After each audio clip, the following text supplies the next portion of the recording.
Set up for a deal. All right. Who's that here? Excuse me. Is he gonna wait for me?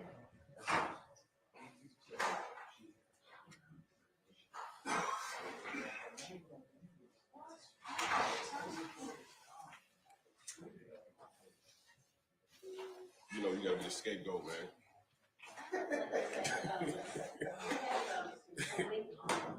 Gotta be a scapegoat.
It's all about me.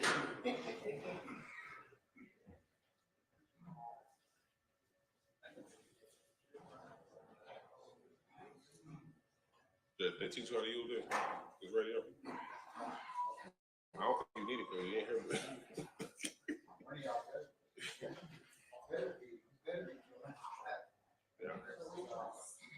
Yeah. All right. You need that yet? Just need IT? Aaron told me to come down with batteries for one of the mics. Oh, which one of the mics need batteries? I took the. Or is it the one that's in the center? No, I have rechargeable batteries for that. These all working? That's all. Who requested? I don't know. Aaron got the request and he passed it to me because he couldn't pick it down here. Yeah, turn that one over there. It should be working. I put some rechargeable. This one?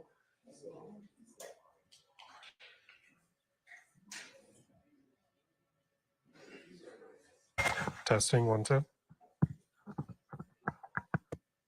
thought it was one on that side too. Yeah, there could be. I know there's a second microphone. Even then, like, it would be one of you putting in the request. So. Okay, I'll double check it then. Oh, do you use batteries? Oh. It's not about with all these batteries.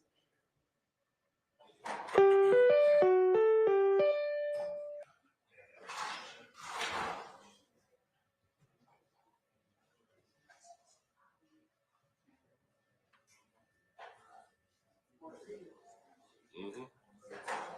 I can see Adrian.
Well, I found all my stuff this morning.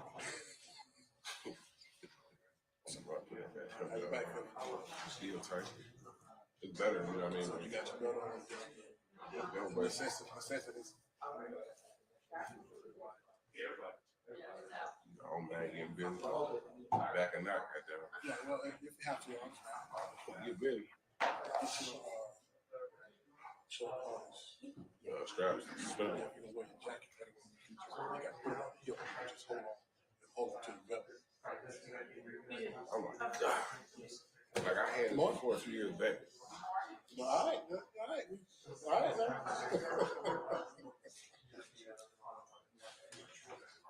It happened to me 2 years back, like 5 years ago. It's kind of just boom, you know what I mean? My kids were middle school. I don't know what's wrong. We had a big everything out the car. So keep me in my stuff. Like catch with baseball. Tell me, I say, man, keep me in the blood. We don't go for rest out there. I tell myself I'm going to call you my pistol shit. I'm gonna tell you crazy. This side. Right in the middle. No, right on my head. Oh, really? Yes, sir. Yes, sir, Matthews. Yeah, I talked to him. Yeah, everybody's here and everybody back there is here also. Y'all need sweat? Huh? Yeah, everybody's issue. I heard what I've been down to my right shoe. Definitely cool. You gotta stretch it. You gotta make that side hurt. You gotta make it hurt. It's cool. I'm having it here. Then I'll do that. Over the leg, have you do that. All forward. Wait on it. Or you can be in the bed on the floor and take it and take this hip, push it and turn it. Oh, man. It's gonna hurt. Yes, sir. Everybody's person accountable.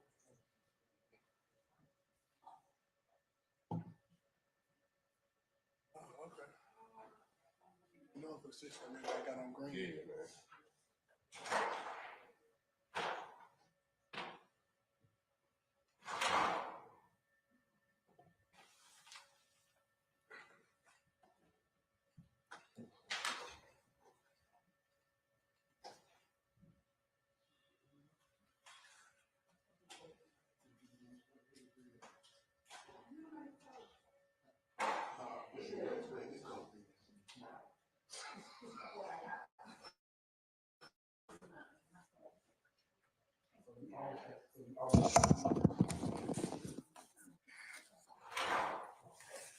All right, good morning, council's interested parties. We're going to go on the record in the matter of the state of Georgia versus Cleef Adams et al.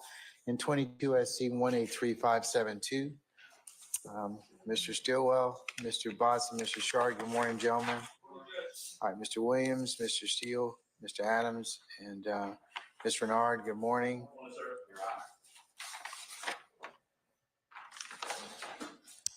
Mr. Kendrick and Mr. Weinstein, good morning, gentlemen. Mr. Huey, Mr. Matthews Senior, good morning.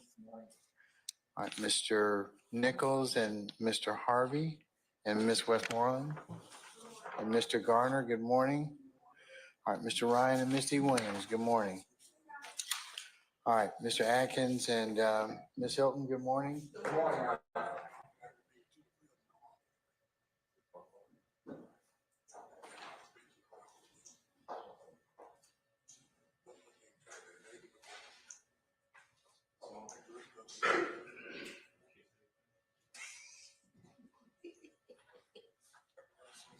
Somebody's got to sit there, okay?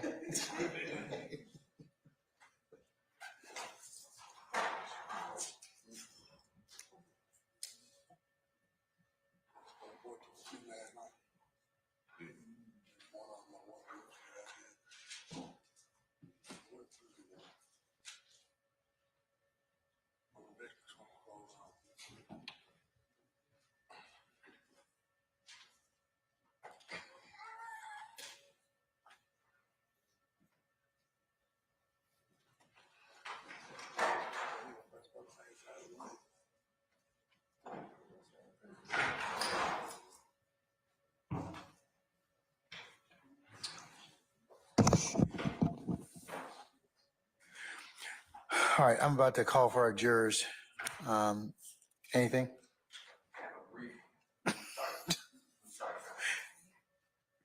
You can go ahead, Mr. Steele. You sure? Yes, sir. May I just address the court?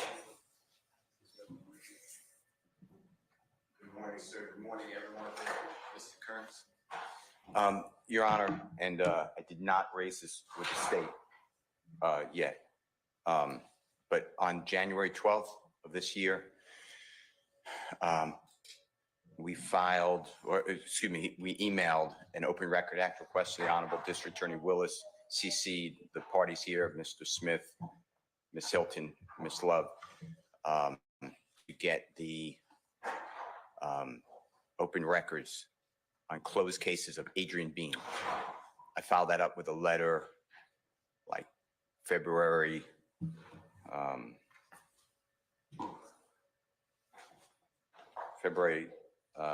13th and February 16th.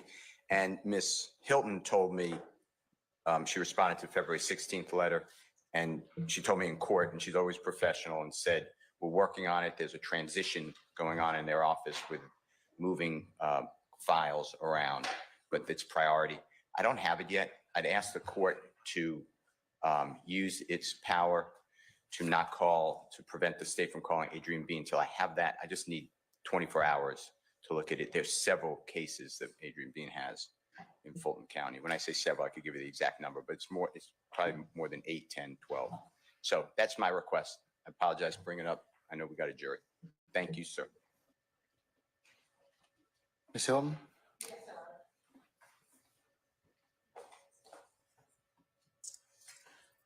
Your Honor, when Mr. Steele sent over the open records request, we reached out to our archives unit that would have a lot of the older files. Some of the files, I believe, were from like 2006 earlier, which is at an offsite location. We learned through our open records manager that the offsite location was relocating or moving.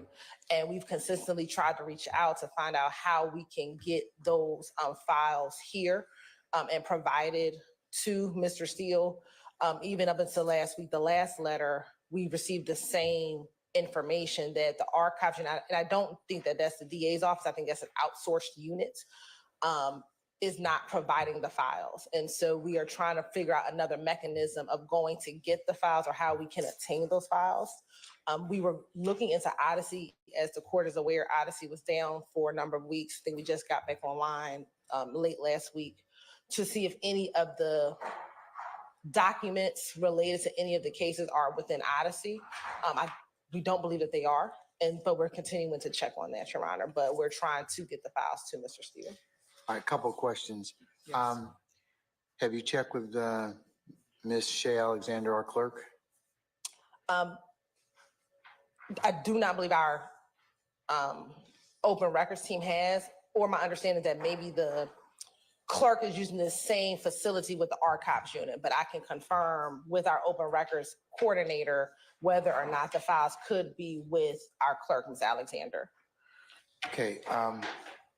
Because they're so old, I just don't know if they're actually physically in the building.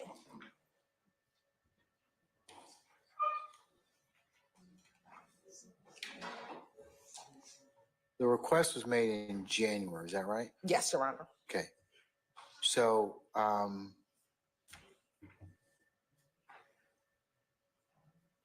many days has passed since the request Since the initial request, and your response? we're pulling up when Mr. Steele sent the initial request. January 12th.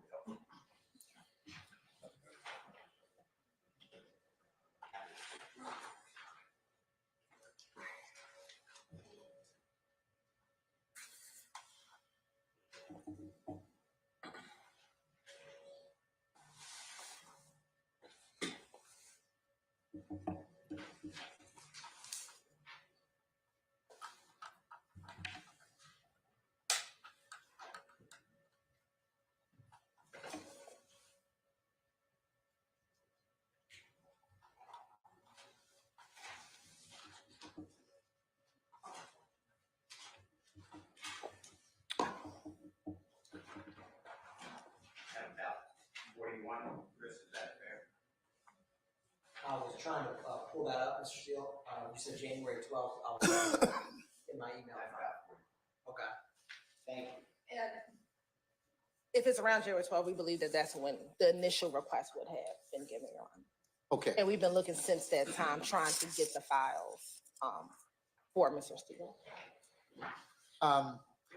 who's your offsite manager who's responsible for looking at these files? Because they should have been produced at this point in time. I understand it, and having been in the county long enough, there is a offsite system. It sometimes takes a little bit of time to get that, but you know, it's been almost 40 days. You all have about, I think you all have, that you give like within, is it 10 days, Mr. Steele? 3 days. So we're way beyond that. And we understand, Your Honor. I mean, we were very, and that's why we've been consistently on requesting from both our on-site manager as well as the deputy, who's Deputy Ramona Toole, who's over getting those requests. Somebody because gone physically down to the warehouse to look for the files I as would- of yet? I would need to speak with Ms. Toole, but that All right. will be our This next tool step. needs to report to the courtroom for 2 o'clock today. I want to know whether or not she's gone down to take a look at the file, to physically search to get the files, because 40 days is way too long. Okay. And all it's doing is just delaying the inevitable. We understand. So she needs to either go look for the files and 2 o'clock today, report to me. Okay, thank you, Your Honor. All right. So until then, we'll, you know, the beans won't be called. All right. Who can we call right now? We are ready. We have two. We have Okay. witnesses ready before Good. the- Okay. Deputy Ham, summon our jurors first, please.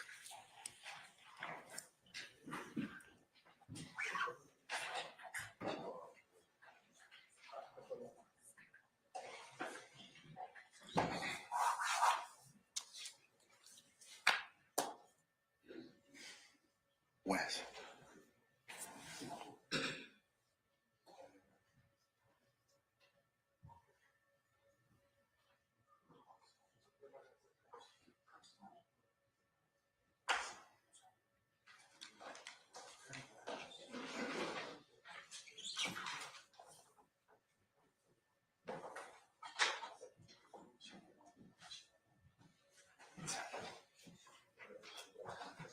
You better go and take a look at them.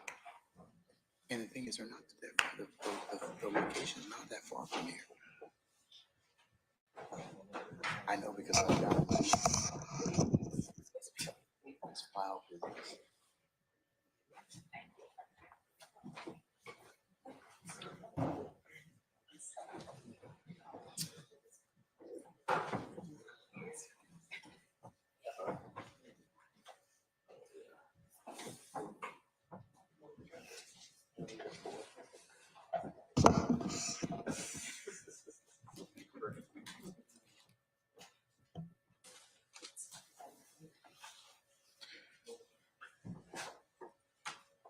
All right, ladies and gentlemen, please be seated.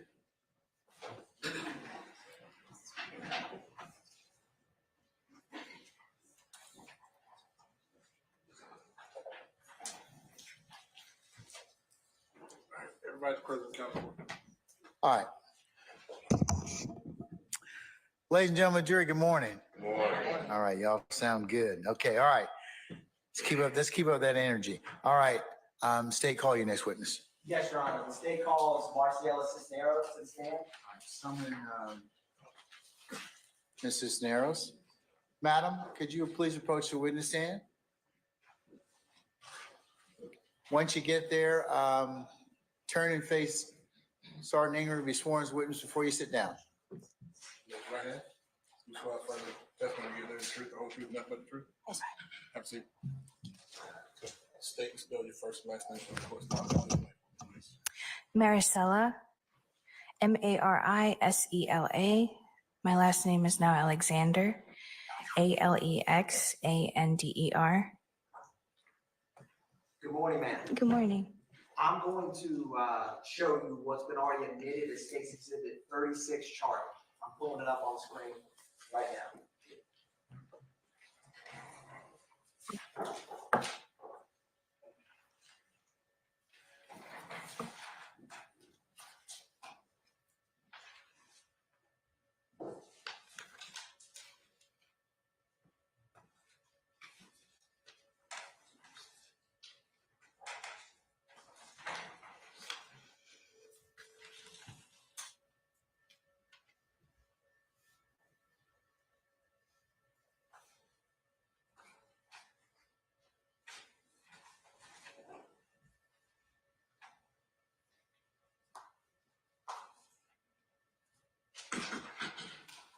Mrs. Snares, there's a screen to your left, and a larger screen behind you. Do you recognize that vehicle in State Exhibit 36, Charlie? Yes, sir. That's a vehicle that I owned. And is that did you used to have some bumper stickers on the right, left, back window? Yes. I know there's a giant, black mark covering that right now, but, the last time that you saw that vehicle, when was the last time you saw that vehicle? I was still in college, so I was still in college, so it was 2013, I believe. And did it look much differently than the way it's depicted in 36 Charlie there? Yes. And is that what you're here to talk about? Yes, sir. So I want to take you back to September 11th, 2013. Can you let us know where were you living back then? Back then, I was living at Claren Bridge Apartments in Kennesaw, Georgia. I was attending Kennesaw State University, What were you studying at Kennesaw State? graphic communications. And where did you live back then? Was it a house, an apartment? It was an apartment. Did you have any roommates? Yes, I had 2 roommates. And did you end up getting that degree? you were Yes. studying for? So back then, how would you typically, how far away did you live from Kennesaw State? By car, it would take me like 5 minutes to get there. And would you typically drive the vehicle that you used to have back then? Yes, sir. When did you first get that car?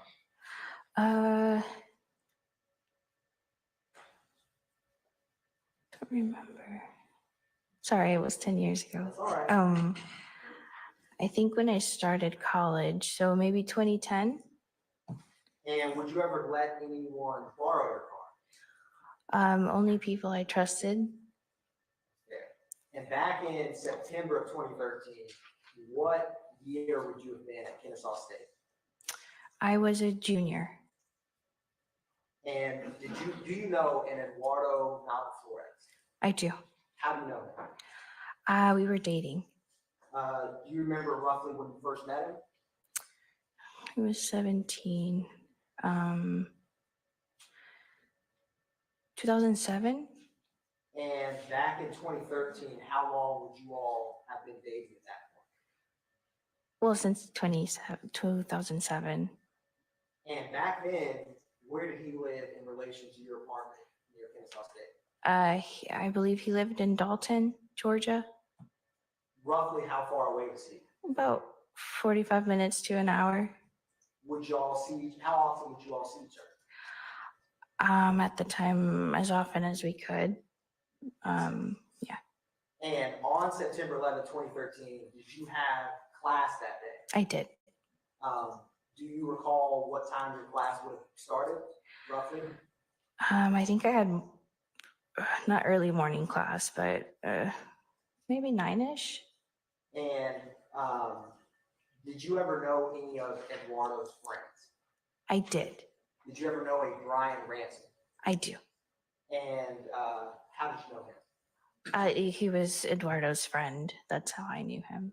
And did Mr. Ransom, did he have any hobbies in sports that he did? That I remember sports, no. But I do think that he skateboarded or that kind of thing. And so when you went to class that morning, how did you get there? Did you drive or how did you get to class? No, Eduardo dropped me off in class. And what car did he drop you off In my car. in? And when he dropped you off, what was your expectation for getting back home after your classes were done? For him to pick me up. Yeah. Do you recall roughly when your classes would have been over that day? I had long classes. Around 1 or 2, maybe. And did he have your keys after he dropped you off? Yes. Was anyone else with you all when he dropped you off, other than Eduardo? I think Brian may have been there, but I don't remember. Do you remember before getting dropped off how Mr. Ransom got in the car? Was he picked up or do you know? I wouldn't have known that. He probably would have met him at my apartment or something. That makes sense. And after he dropped you off in class, did you ever speak with Eduardo again that day? Yes. Do you recall when you all spoke? A few hours after I had been in class, I had a couple missed calls, and then I finally picked up a call in case there was some type of emergency, and it was Eduardo. And when you answered the phone, what was his demeanor on that call? His demeanor was distraught. He was talking a little frantically. I didn't really understand what he was saying to me, or he wasn't really making sense. He just seemed nervous. And what do you recall him saying? Objection to hearsay. Your Honor, if I may approach, but I have a response. I'm gonna overrule the objection, Mr. Adams. You may answer, ma'am. What he said was somebody took your car or somebody stole your car, something like that. I got the picture that it happened to my car or in my car. What was your reaction to receiving that news? I was surprised because I was just in class and I had just seen him. I was worried that something bad had happened, or, you know, that they got into some kind of trouble. And after learning that news, what did you do next? I was really upset. Of course, I didn't have a way to get home from school. I called my roommate to come get me, and she took me home. What was your roommate's name? Jill. And did she have to come pick you up? Yeah, she had class that afternoon, I believe, and she came to pick me up at school. She noticed that I was really upset. And after she picked you up, what did you all do next once you got back to your apartment? I got into contact with Eduardo. I figured out where they were. He asked me if I could somehow come pick him up. And I again asked my roommate if she could please drive me down to Atlanta to pick up Eduardo and Brian.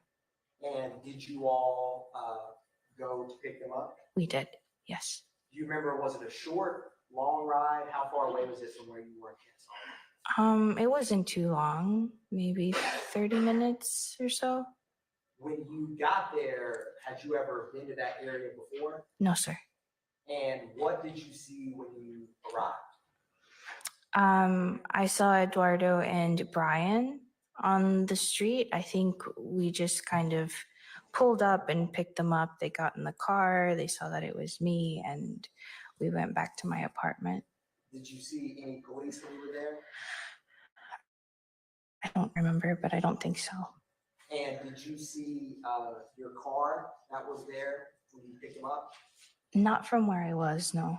And when you picked them up, what was their demeanor on the car ride back? Nervous, I guess. They looked frazzled. And back then in 2013, did you own a firearm back then? No, sir. Did you ever keep guns in your car? No, sir. Once y'all got back home, I'll ask you this. How much longer after this did you and Eduardo keep dating? Not long after that. Pretty much fizzled out after that event. And did you ever have anyone from the Atlanta Police Department speak with you about your car and what happened? Yes, sir. They didn't give me full details, but I think I may have contacted the police because I had a lot of stuff in the car that I needed for school, books, equipment, that kind of thing. And they didn't give me a lot of details, but I did get my stuff out of the car at one point. What ultimately happened to the vehicle itself? It was totaled.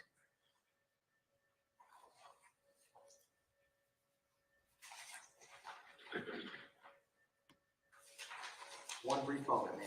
You're on.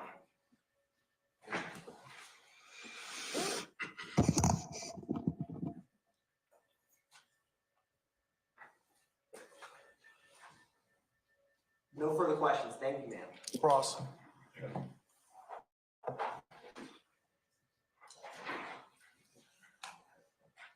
morning, ma'am. Good morning. Is it Cisnera Alexander? That was my maiden name, Cisneros. I'm married now. It's now Alexander. Mrs. Alexander? Yes, sir. Gotcha. All right, just got a few questions for you, please. So we're talking about 10 years ago, a little over 10 years ago, back in 2013, all right? Yes, sir. I presume you had an opportunity to sit down with the DA's office prior to today, just kind of talk about what you remembered from back then. Is that fair to say? You were a student at Kennesaw State University back in 2013, true? Yes, sir. You owned a vehicle that was displayed on the screen a little while ago. Yes, sir. And if I heard you correctly, your involvement in this case essentially is that you loaned the vehicle or allowed Mr. Navas Flores to borrow the car that day. Yes, sir. He did not indicate to you, or you don't know what his plans were for the car. He just essentially had the car to use until he would come and pick you up. Yes, sir. All right. You knew that he had a friend by the name of Brian Ransom. Yes, sir. And you go to school. Next thing you know, you get a call. You find out your car's been wrecked or something's happened to your car. Yes, sir. All right. You were asked by the prosecutor whether or not you owned any firearms that you may have kept in the vehicle. The answer was no. True? Yes. Do you know whether or not either Mr. Ransom or Mr. Navas Flores had any firearms in the vehicle on that day? Not that I know of. Okay. Do you know, did you give permission for Mr. Navas Flores, and I'm saying Navas, but it's actually Nava Flores, isn't it? For Mr. Nava Flores to loan the car to anyone else? No, sir. Okay. That would not have been within the agreement when he dropped you off to school that morning, true? Would have not been in the agreement. All right. You know anyone, you know someone by the name of Adrian Bean? No, sir. Never heard that name before? No, sir. You have no idea, you don't know whether or not Mr. Nava Flores or Mr. Ransom have a relationship with someone named Adrian Bean. You don't know that, right? No, sir. Okay. Walter Murphy, you know the name Walter Murphy? No, sir. Okay. And so you were not present when whatever happened to the car, right? No, sir. All you know is that you find out your car has been wrecked and ultimately totaled at a location down in Atlanta, right? Yes, sir. You go down to pick up did you pick up both of them, Nava Flores and Ransom? Yes, they were together. Okay, where were they? Where? Where were they? I don't know. I mean, were they at like a gas station? Did you have to pick them up at a apartment complex? On the side of a street. I think there was a convenience store close by. Okay. Or something like that. Okay. All right. You went back home after you picked them up, all right? Yes, sir. And I think I heard you say that you had some communication with the Atlanta Police Department after that, but no one ever actually came out and like took a formal statement from you, true?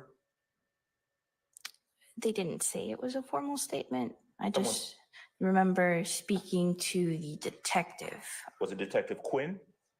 Does that name sound familiar? That sounds familiar, yes. Okay. Did you speak with him over the phone, or did he actually come and meet with you? I met with him in person to get all my stuff out of the car, my books and stuff for school. I'm gonna presume, and I'm gonna also ask you to correct me if I'm wrong, that you probably told him, listen, I don't know anything about what's going on here. All I know is I gave my car to Eduardo Nava Flores. All right. Objection, Your Honor. Speculation of what she probably told. I sustain the questions to form. Well, Judge, I think she would know what she told. Sustain the questions to form. You can rephrase it. Okay. Did you tell the detective when you met with him that you had given the car to Mr. Nava Flores? Probably, but I don't remember the conversation. Right. But I mean, that was in fact the case. You'd give the car to him, and then whatever happened, right? Mm-hmm. All right.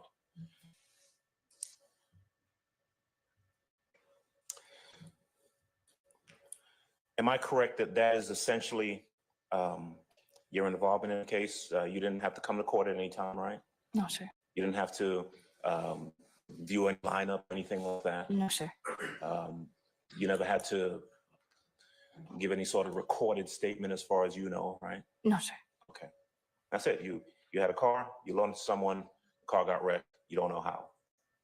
All right, thank you, ma'am. Any further examination? Any further redirect? All right.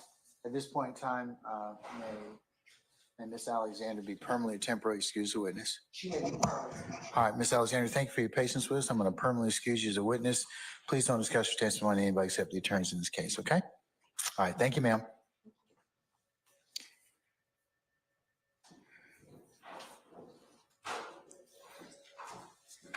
Call your next witness. Your Honor, at this time, the state calls Detective AC Booker-Higgins this. All right, summon Detective AC Booker-Higgins, please.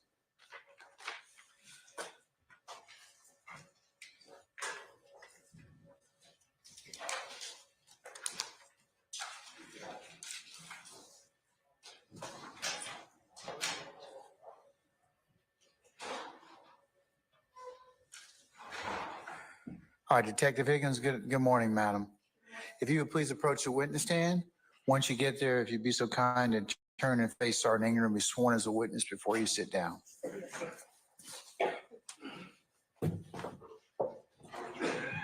swear firm testimony you give today the truth, whole truth, nothing but the truth? Yes, I do. Seats. Thank you. State spell your first and last name, please. Now into the mic. AC Booker-Higgins, capital A, capital C, Booker, BOOKER hyphen Higgins, HIGGINS. Good morning, Ms. Booker-Higgins. Good morning, sir. Are you employed? Yes, I am. And what do you do?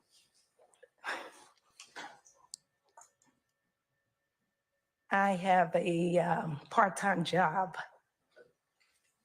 And I really prefer not to say where that is. Okay, that's fine.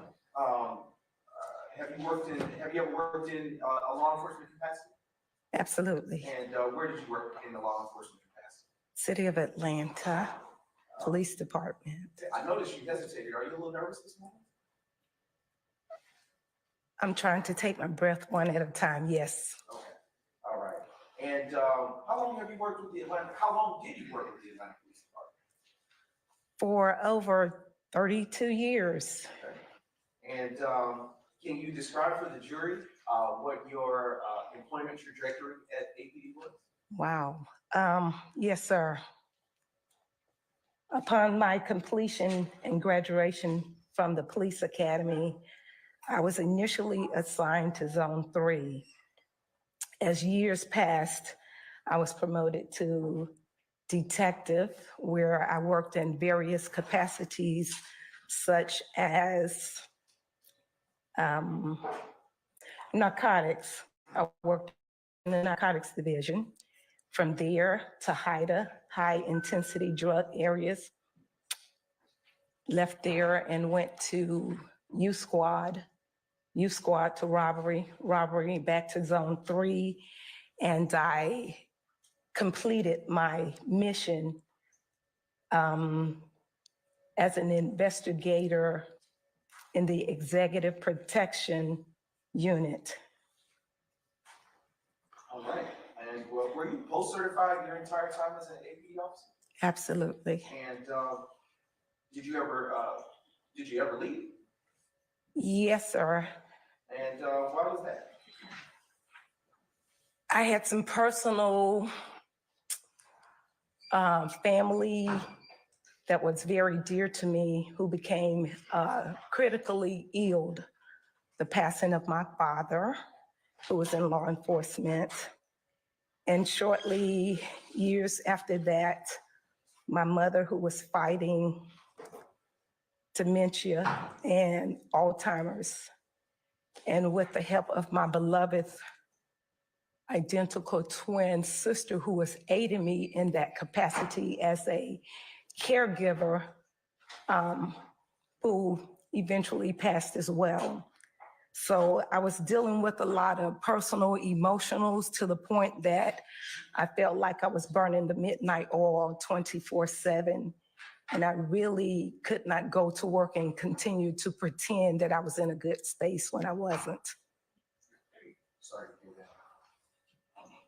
I want to transition now to the date of September 11th, 2013. Do you recall if you worked that day? Yes, sir, I did. Do you need a second? No. Can you please tell the jury what you remember about that day of work? On the date in question, investigators Porter, Robeson L., and myself responded to an alleged robbery call out at an apartment complex, 2614 Old Hateville Road. Upon our arrival at that location, we were met by Officer Jackson, where investigator Robeson L. conducted an interview with the female who said that she. I'll sustain the objection. Your Honor, Marisela, You may. this effect on the listener. Also, confrontation clause, Your Honor. I'll overrule the objection. I'll reconsider. You may consider. Thank you, who indicated that she had been robbed. A pistol, was pointed at her by a male in a red T-shirt. In having that conversation, investigator Robeson L. advised that that was someone that he had encountered earlier that morning. And he was familiar with where this particular individual spent time or hung out at. After gathering information, we departed from that particular complex, and Investigator Porter drove us down the street to another complex, which was about 2 or 3 minutes away. It was adjacent, the rear of it was adjacent to a McDonald's. We pulled into that complex and we drove through looking for that particular subject. Okay, so I want to break that down. But let's backtrack for a second. How were you dressed that day? I was dressed in plain clothes, not a uniform, as somewhat like I am today. And was that typical for your capacity as a detective? Absolutely. And can you describe for the jury what kind of shoes you were? I had on high heels. Okay. And now I want to fast forward back to what it is that you're describing. Did you what was the address of the second location? The address was 2714 Old Hateville Road, just down the street. And in what county is that located? Fulton County, city of Atlanta. And is the address for the apartment, well, what apartments as you described are located at that area? What? I mean, that's a poor question, my apologies. What is the name of the apartment complex located at that address? Summerdale Okay. Complex. And I just want to circle back. Can you tell the jury why you chuckled when you laughed about having on high heels? Because I found myself daily wanting to motivate my appearance, because most people think when you're in law enforcement, you have to look like a dude, and that's not always the case, and especially for me. Right. And I want to, again, orient you back to the second apartment complex that you visited. About how far in terms of mileage is that, if you know, from the first location that you went to? Maybe a quarter of a mile. It's not long at all. And about how far in terms of time would you say that is? 2 to 3 minutes. And why did you go to the second location? Because investigator Robeson L. indicated that the gentleman or the suspect in question in the red T-shirt would be normally hanging out at that particular address in the complex. Now, as you all journey, can you tell the jury on the second trip to the second location, where in the vehicle you were seated? I was in the rear seat. Okay. And when you say in the rear seat, are you behind the passenger or the driver? Initially, I was behind the passenger. That would have been Robeson L. And then but you said initially, so did anything change? Absolutely. As things move forward,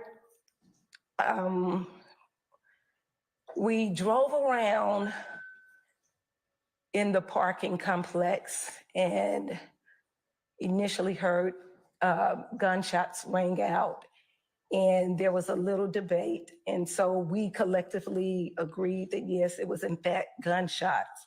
So Porter, who was driving, turned the vehicle around and headed back towards the entrance of the complex. And in doing so, driving, I saw a black male in a red t-shirt, and he was running and shooting simultaneously. Being in the back seat, I didn't have quite the advantage, and I no longer saw him. Elle mentioned, well, he dipped in the car, in a reddish car.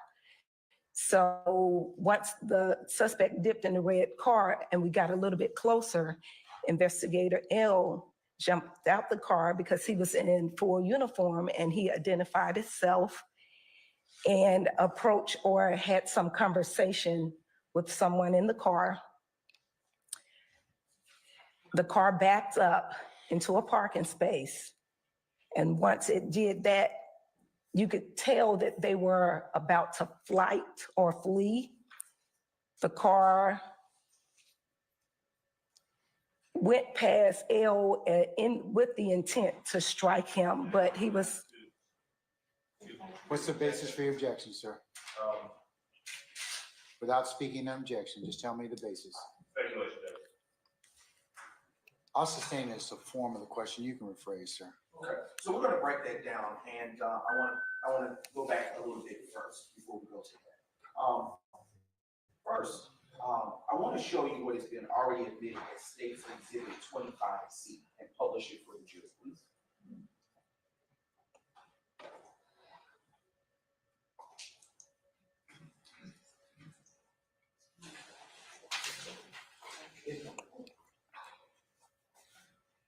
It's actually kind of no.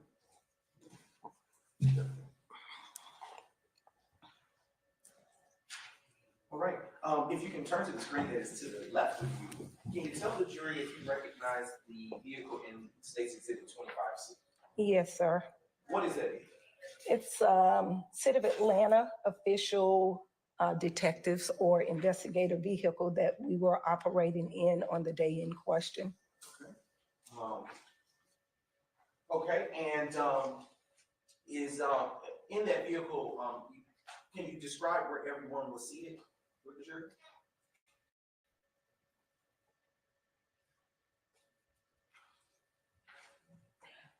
Investigator Porter was the driver, which would be the front right, the front left side. Investigator L was the front right passenger, and then seated on the rear back is where I was positioned. All right, and now I would like to publish State's Exhibit, which was already admitted, State's Exhibit 24, and it will be coming up briefly.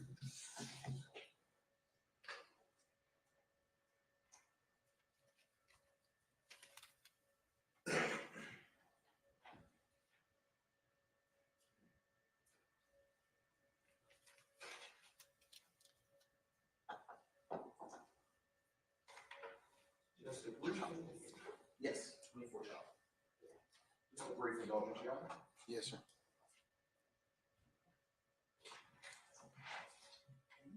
And while that is coming up, I want to circle back to something you said earlier on direct. During the direct, you stated that there was a debate as you went through the apartment complex. What did you mean by that? I couldn't figure out whether that was the sound that we heard, the pop that we heard was a firecracker or in fact a gunshot. And so that was the debate was about between us. And about how many pops would you say you heard? Several, more than one shot.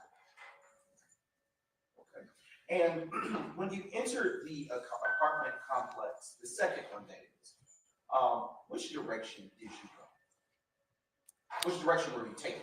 Excuse me.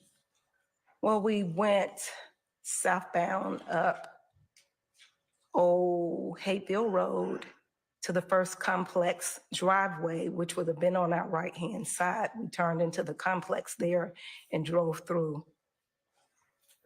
I want to now direct your attention to the screen, which is now showing State's Exhibit 24, Charlie, which has already been admitted into evidence. Can you tell the jury who it is that we're looking there? That would be Investigator Roberson L. And is that the uniform that he would have been wearing on September 11, 2013? Yes, sir. And is that, no further, right, I'll extract that. Now I want to resume our what we were saying as it relates to the directions that you came into this second apartment complex. Can you describe for the jury the arrangement of the entrance and the exit? In order to get into that particular complex, there is a gate, an iron gate, that will allow you entrance and exit depending upon residency, if you use a code of some sort. We did not have a code, so in order to get in, you go, that would be westbound on the right-hand side, and to come out, it would be eastbound on the left-hand side. Is it fair to say that there is one entry point to get in and out? That would be correct. Now, I want to go back to what you said earlier. When you arrived at the incident location, did you ever see where the gunshots were coming from? No, sir. Did you see anyone with a gun? Eventually, yes, sir. Okay. Can you tell the jury what you remember about that? I saw a black male in a red t-shirt running across the corridor or the open space of the complex, and he was shooting and running at the same time. And what, if anything, did you all do at that point when you saw that? Investigator Porter, who was operating the vehicle, and this was after we realized a red car was involved, tried to block that particular red vehicle from moving further, but somehow the driver was able to get around us and forcefully striking us on the bumper of the vehicle. The car then, like a locomotive, speedingly breaks off the hinges of the gate by crashing the gate or ramming the gate. The car went shooting across the exit and entrance of that complex over Old Hateville Road into a house which was directly across the street. The car ended up, because of the force driven, hitting a tree, knocking down a lot of personal possessions in the yard there. For a minute, my eyes blinked and I thought that we were extras in the movie Fast and the Furious. I never saw something personally where the car went completely airborne to the other side. By the grace of God, we did not realize that there were a line of cars parked on the other side of that wall, one being an APD police vehicle with two of our colleagues in it that could have been killed that day instantly. But the car ended up resting at the rear portion of a laundromat, which was next door to the house. And once it rested after crashing, multiple people ran from that vehicle, one in particular being a black male in a blue shirt who ran around the rear of the laundromat. Once we came you could look down from where we were because it was on the slope of a hill. Porter, who was still operating the vehicle, drove back down Hapeville Road and made a right turn on Cleveland Avenue. When she reached the second driveway on the right, that would have taken us adjacent to the small strip mall, if you will, and went into the driveway. That's when the same gentleman in the blue shirt ran from around the building. And as we were still in the vehicle trying to catch up with him, because again, I had on heels, I didn't plan on being Jackie Joyner that day. So the guy was weaving and running, bobbing and weaving until he came in contact with the front bumper of our vehicle. Porter was able to jump out, subdue him, grab him. By the time I reached to where Porter and the suspect was, I was able to take off his belt and make a maid shift, handcuffs until the cavalry could arrive to assist us. Okay, so you said a lot there, and I want to unpack it for our jurors. But the first thing I want to ask you is, when you reference cavalry, who are you talking about?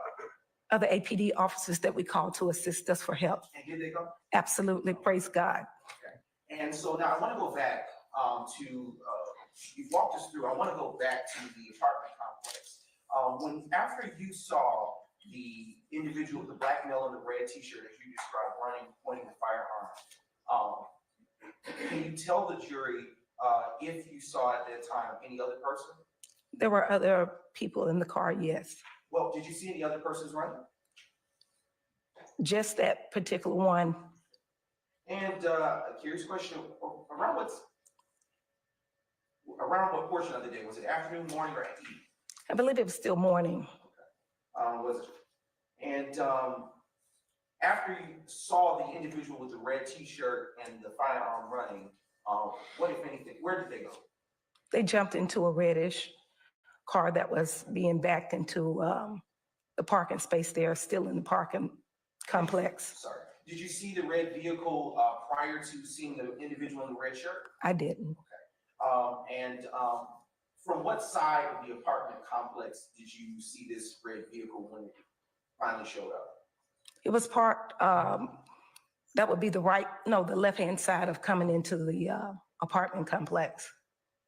Excuse me. And if you remember, what door did this individual enter the red car? I don't recall. And at the time that you saw this individual enter the red vehicle, did any of you get out of the vehicle? No, sir, only Investigator Robesonell. And what, if anything, do you recall him doing after exiting the vehicle? He shouted police, and there was other conversation, but I wasn't able to make out what that was. And why weren't you able to make out what that was? I was still in the backseat of the vehicle being tossed around like a rag doll. Okay. Now, I want to ask you about that. Were you strapped in? Unfortunately, no, sir. All right. And on that day that you were being tossed around like a rag doll, what was happening that was causing you to be tossed around? There was a lot of commotion, and when we got struck by the reddish vehicle, it knocked me to the floorboard. And even in the flight of trying to keep up with that car when it exited the complex, we were going at a high rate of speed. About how many times was the vehicle that you were in impacted by the reddish vehicle? One time.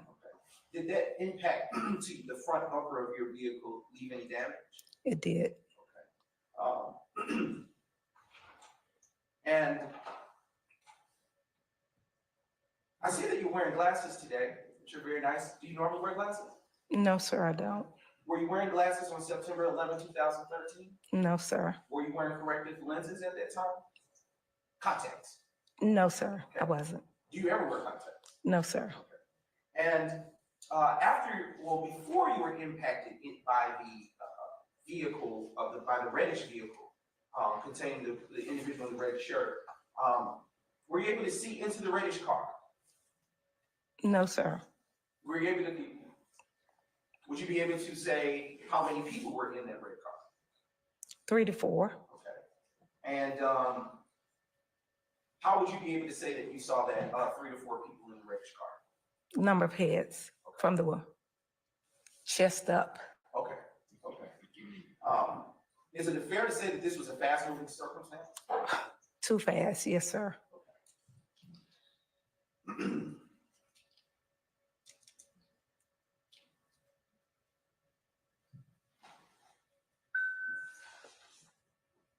Just a brief indulgence, Your Honor. Yes, sir.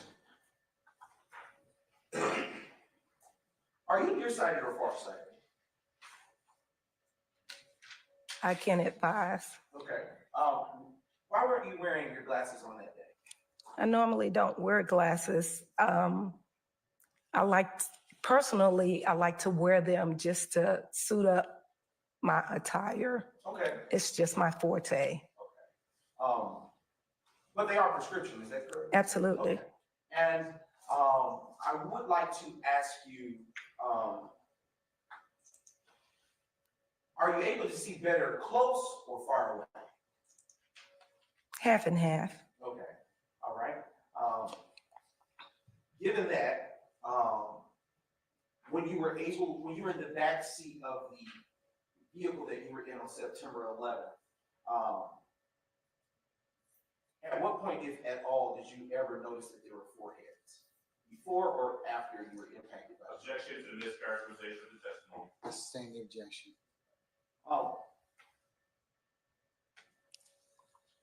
Earlier you stated you saw 3 to 4 persons from the top up, from the chest up. At what point did you make that observation? Once L jumped out to engage, to make an engagement. Were you able to make out any further descriptions of the persons that you saw inside the vehicle? The driver, Okay, let's walk through it. What description did you make of the driver and any other persons, if you were able to do so? I thought the driver was a female.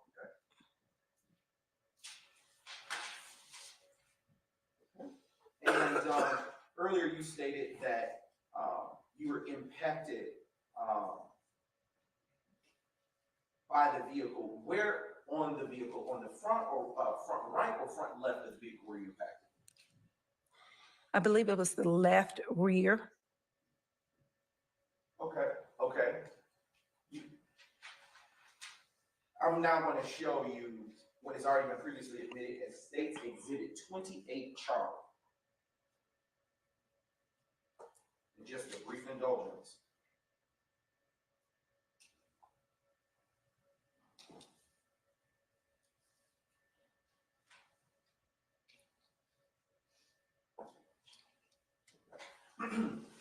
Is that, you're now looking at State's 28 Charlie, does that look like again the vehicle that you were in? Yes, sir. Okay, and where's the damage on that vehicle? That would be the right front, the right left, excuse me, the right left side. Front. Okay, all right, looking from this. Okay, so it would be the driver's side. Let me just say it's the driver's side, Yes, ma'am. front bumper. Okay, and that damage came after you were impacted by the Red red vehicle. vehicle. Yes, sir. And earlier you stated, and I'm going to now transition, well, I also want to transition to State's Exhibit 29 Charlie, followed by State's 30 Charlie. State's 29 Charlie, is that consistent with what you remember the damage to be? Yes, sir. Okay, let's transition to State's 30 Charlie. Is that damage to the vehicle you're in consistent with what you remember on September 11, 2013? Yes, sir. A few moments ago, you indicated that you thought it was a female. I want to ask you, why did you think that the driver of the vehicle was female? Because that individual had shoulder length hair and it was bouncing and waving like most women here would do. And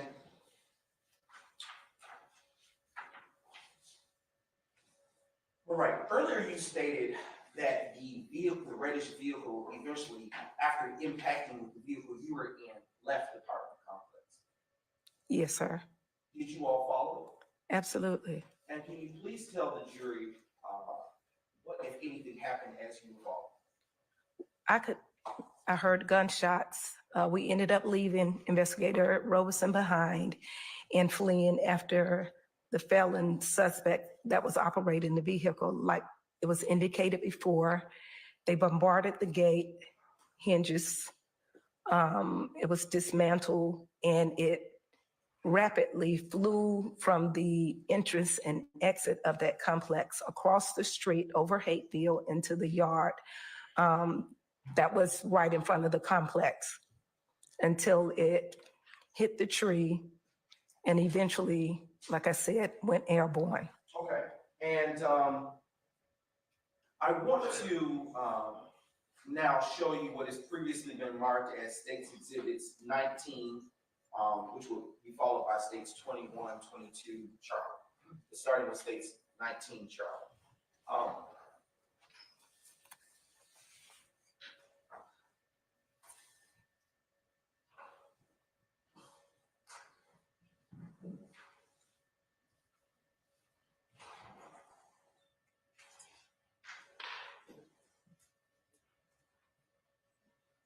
Just a brief indulgence, Your Honor. Yes, sir.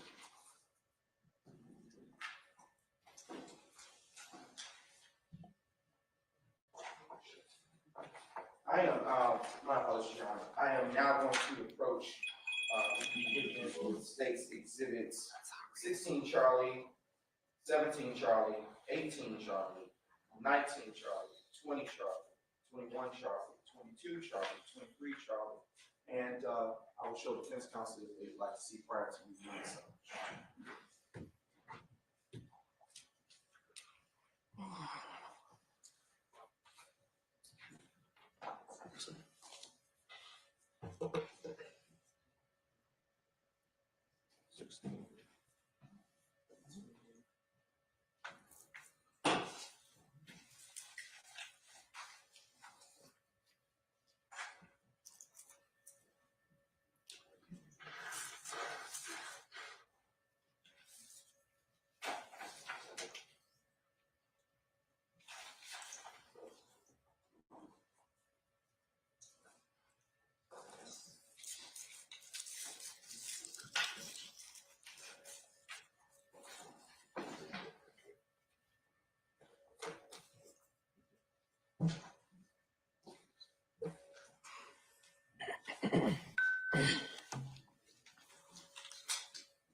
Now approaching the witness who's been previously marked as States 16 Charlie through States 23 Charlie.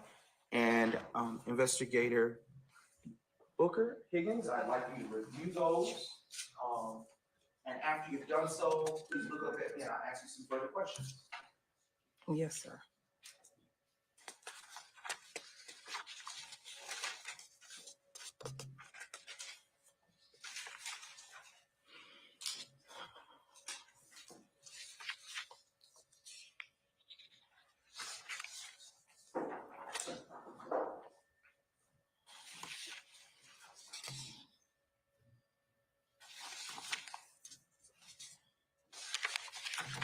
Okay.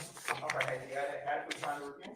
Yes, sir. Okay. What have I just handed you? Pictures from the day in question where the vehicle ended up landing across the street from the complex. There's a house and where all the damage took place, basically. Okay. And are those pictures all adequate, accurate, representations of what you remember the scene of the incident to be on September 11th, 2013?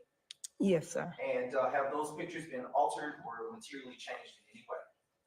Not that I can see. Okay. Your Honor, at this time, the state now moves to admit States Exhibits 16 through 23, 16 Charlie through 23 Charlie in the evidence and request permission to publish. Any objection to states 16 Charlie through 23 Charlie? No, sir. All right, they're admitted and may be published as you see fit, sir. Thank you, Your Honor. We're gonna start with state 16 Charlie. Okay.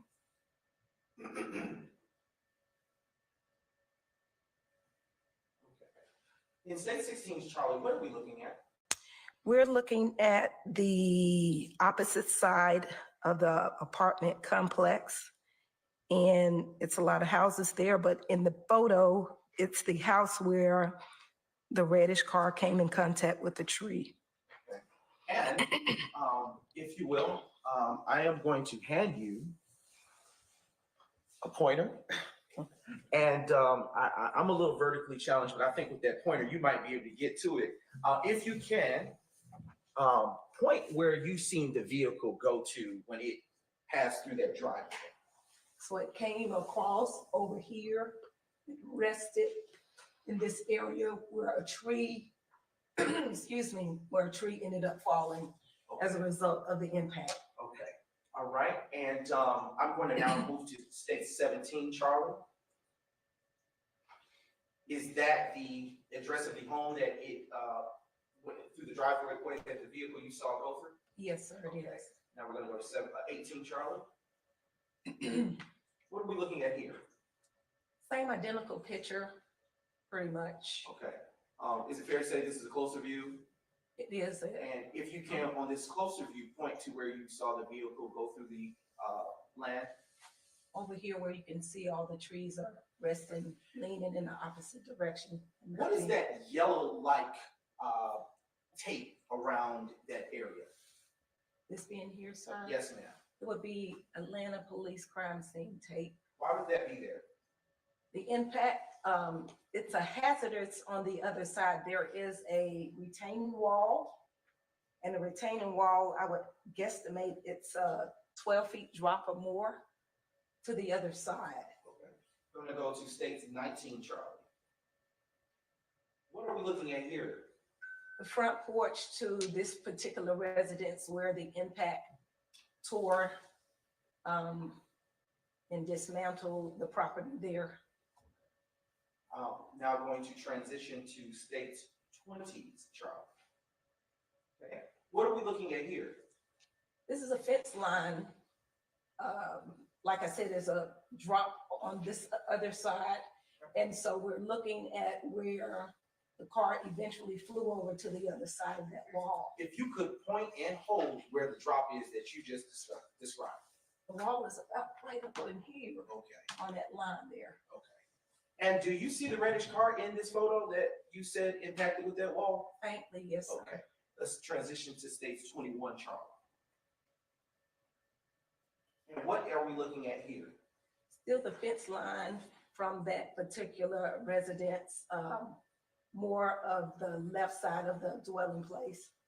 Would the vehicle have had to impact this fence first in order to get over that embankment? Absolutely. Okay. And transitioning to states 22 Charlie. And what are we looking at here? Same photo in a closer view.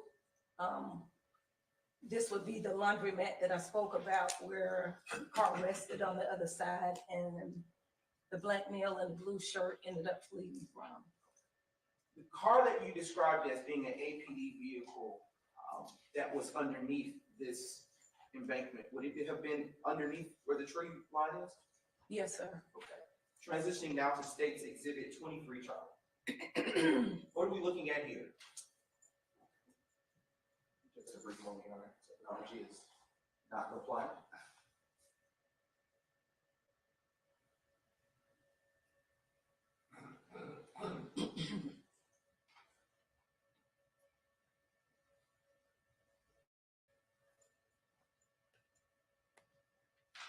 Okay.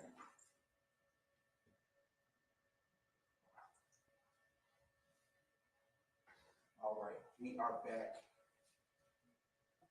And it is going to increase in size momentarily.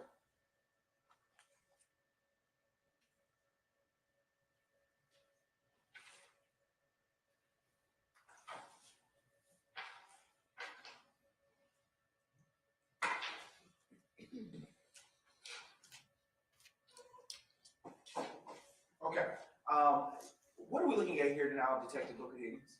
I believe this is the north side of that same residence that was, had its yard invaded as a result of the collision. Okay, and do you see the APD vehicle that you described being under that embankment? Yes, sir. Can you point to it with the pointer?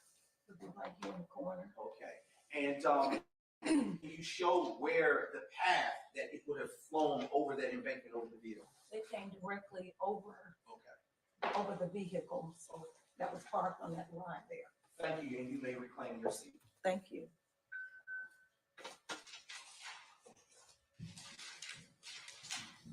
And I just want to circle back to a few things that you said earlier prior to the technology coming on board with us.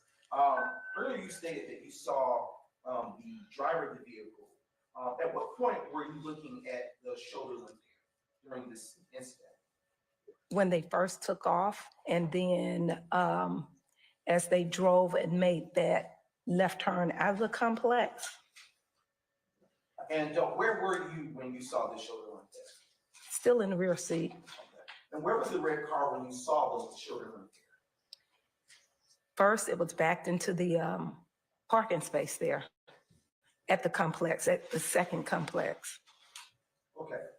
How far were you now, without glasses, how far were you seating? The better yet. Judging based on my distance now, were you this close or further away from the person in the rear view? Probably that close, but still in the vehicle. Okay. And at the time that you saw them, you were still in the back seat behind Robeson now.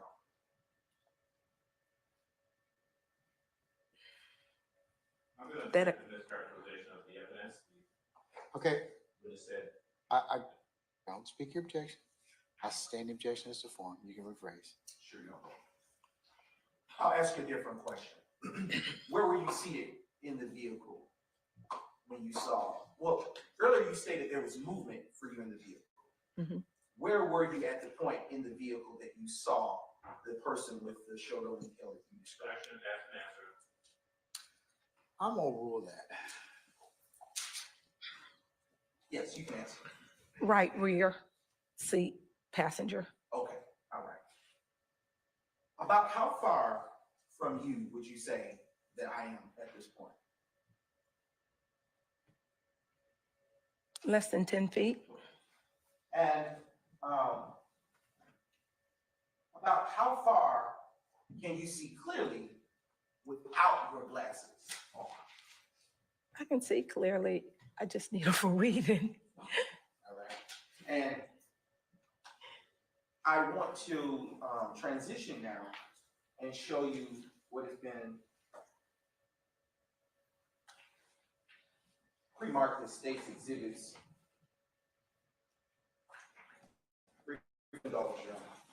Yes, sir.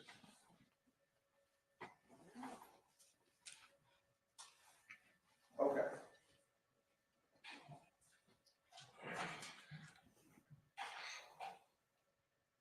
To be clear, were you able to see the car when it first went through the apartment gate?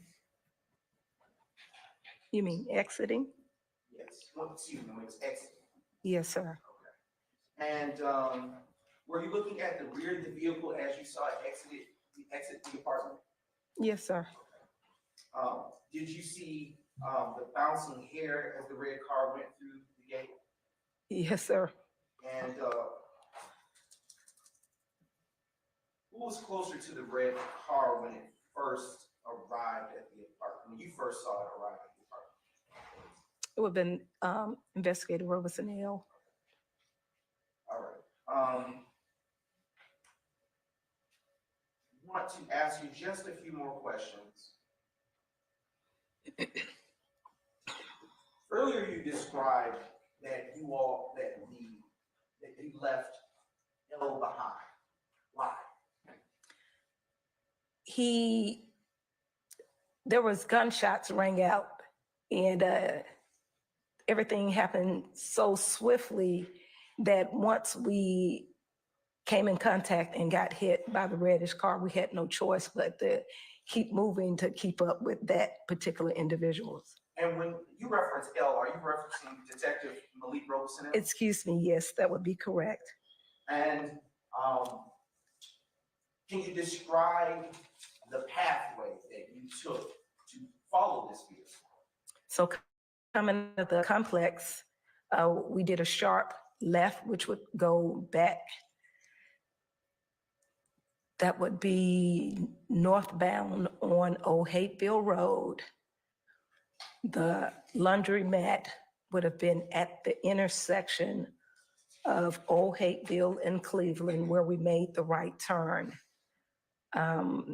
You would have to go past 2 driveways on the right for us to cut up into the small plaza that I spoke about in order to catch up with the suspect who was wearing the blue shirt.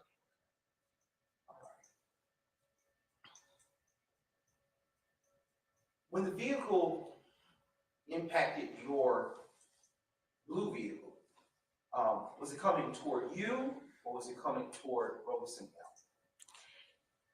At first, it was coming towards Robeson L as if to move him down and he had to jump out the way. And then it came towards us. Did he make any contact with Detective Robeson? At that time, I could not advise. Like I said, we left him behind. Okay.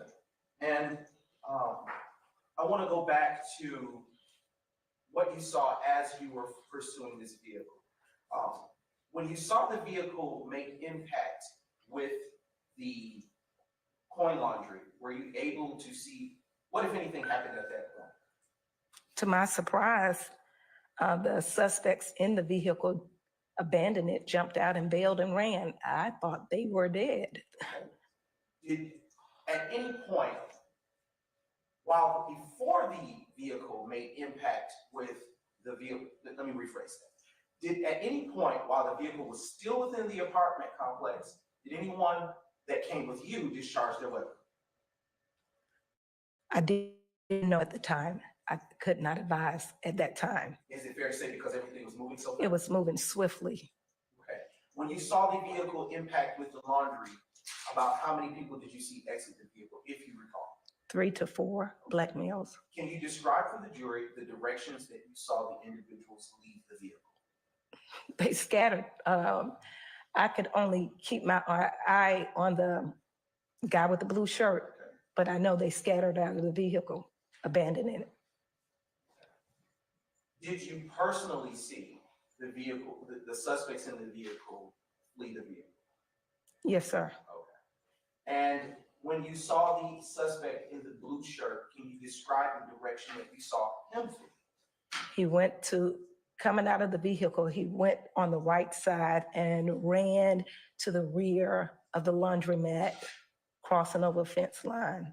Okay. Did he have to climb this fence? Absolutely. Okay. Is this a tall fence? Your normal, what, 6 foot fence, 7 foot? Yes, sir. I am now going to show defense counsel has been pre-marked as state's exhibits 129 Charlie, 130 Charlie, 131 Charlie, 132 Charlie, 133 Charlie, 134 Charlie, 135 Charlie, 136 Charlie, and 137 Charlie.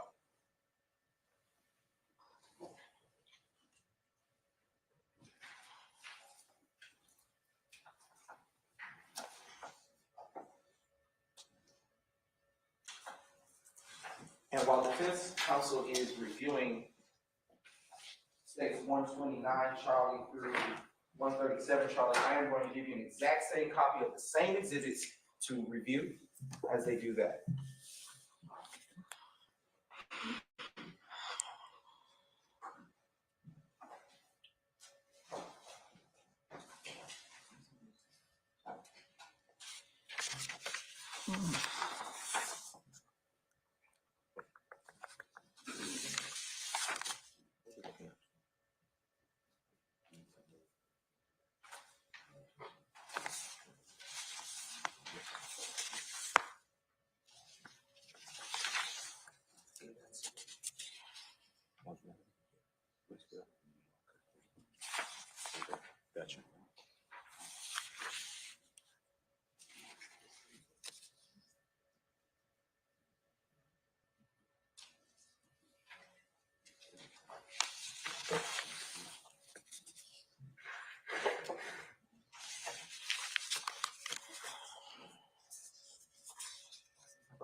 sir.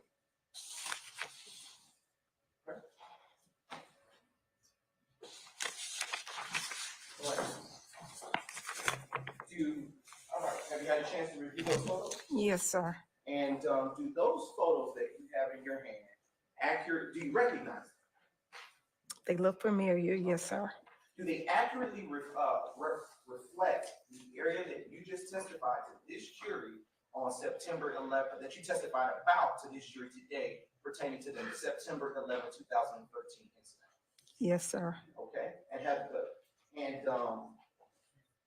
at this point, Your Honor, as the state now moves to admit state's exhibits 129 Charlie through 137 Charlie. Any objection? No, sir. All right, states 129 Charlie through 137 Charlie are admitted and may be published as you see fit. And Your Honor, I am going to provide Detective Detective Booker-Higgins a copy of the same for demonstrative purposes. All right. All right, use those. And I'm going to ask you, starting with State's Exhibit 129, Charlie. You have it in front of you? And you can see it on the right-hand corner. Yes, sir. I was just making certain that I could. Yeah. Okay.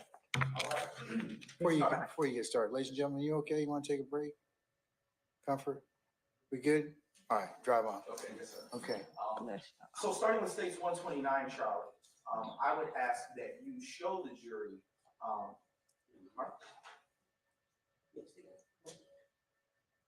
and stating for the jury where it is what's to the left on this exhibit? My left or Yes, behind? on the exhibit itself.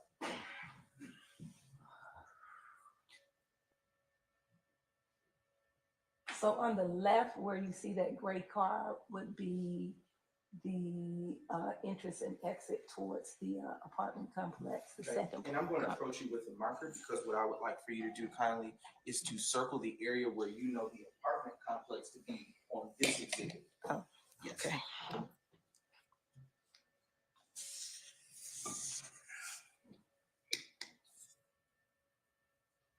Okay, all right. Now, would you circle the pathway, would you draw a line or an arrow from the pathway that you entered the apartment complex?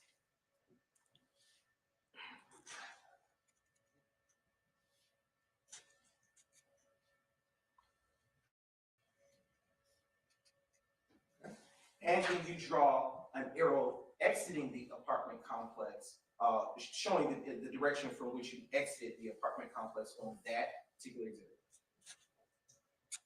Judge, I don't know whether or not the screen is working. Can we have the witness do that on the screen so we can actually see the same? I think she has exactly the same photograph on screen, just so we can see what it is she's marking. If I may, Your Honor, that screen doesn't work, and so that's why we were doing it the old-fashioned way. It's on, but it doesn't. I don't think it's, the touchability is disabled. One works fine. Say again? One is there. Your Honor, this is demonstrative, this is typical, this is routine in court, and we're going to. I'll allow them to present the way they want to. If you want to come around, Mr. Adams, you certainly may. It's your privilege to relocate. And we will be publishing this, Your Honor, so after we finish this demonstrative.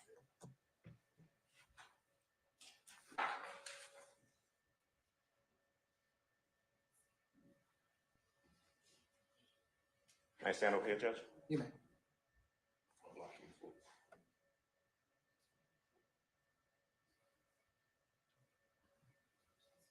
So, Your Honor, if we may we approach? Sure.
Hold on, councils.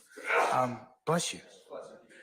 Ladies and gentlemen, since I told you at the beginning of the trial that I'm a man of a certain age, I'm gonna take a comfort break at this point in time, okay? All you people that are holding out, shame on you. I thought you were my friends and that you would help us out.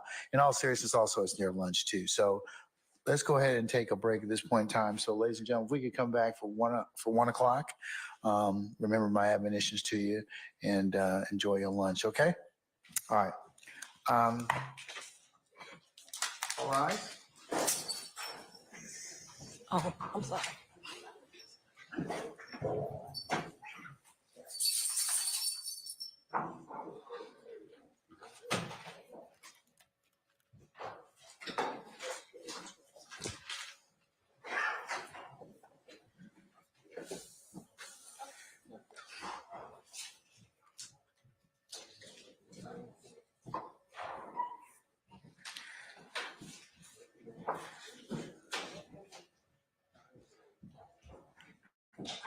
All right, ladies and gentlemen, please be seated. Our jury has left us. Detective Booker-Higgins, you can also be released for lunch. Just don't touch your testimony, anybody except the attorneys in this case. We'll see you back at 1 o'clock, okay? Yes, sir. All right. Thank you. Thank you, madam. All right, councils, we'll see everybody back at 1, okay? All right, we're in recess.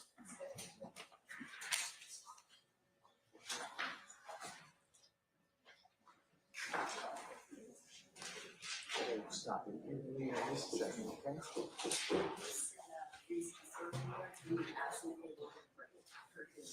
And they said, no, I heard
Your Honor. Oh.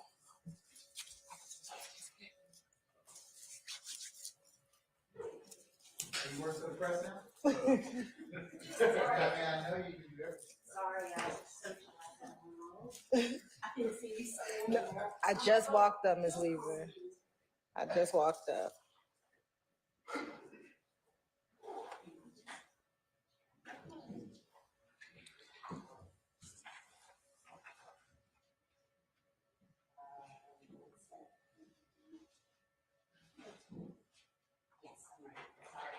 You're okay. Sorry, name and all, business presence. Yes, sir. Check on our jurors. All those are back. They are back. I know that they're. All right, so we have, Detective Booker-Higgins, Yes, Your Honor, she's available. Your Honor, the court had asked for Ms. Ramona Toole to come and give a report at 2:00. Unfortunately, Ms. Toole got into a car accident and needs to go to the doctor, but she's present now. So we were wanting to see if she could give her report to the court now as opposed to waiting until 2:00. All right, Ms. Toole. Yes, ma'am, you come forward.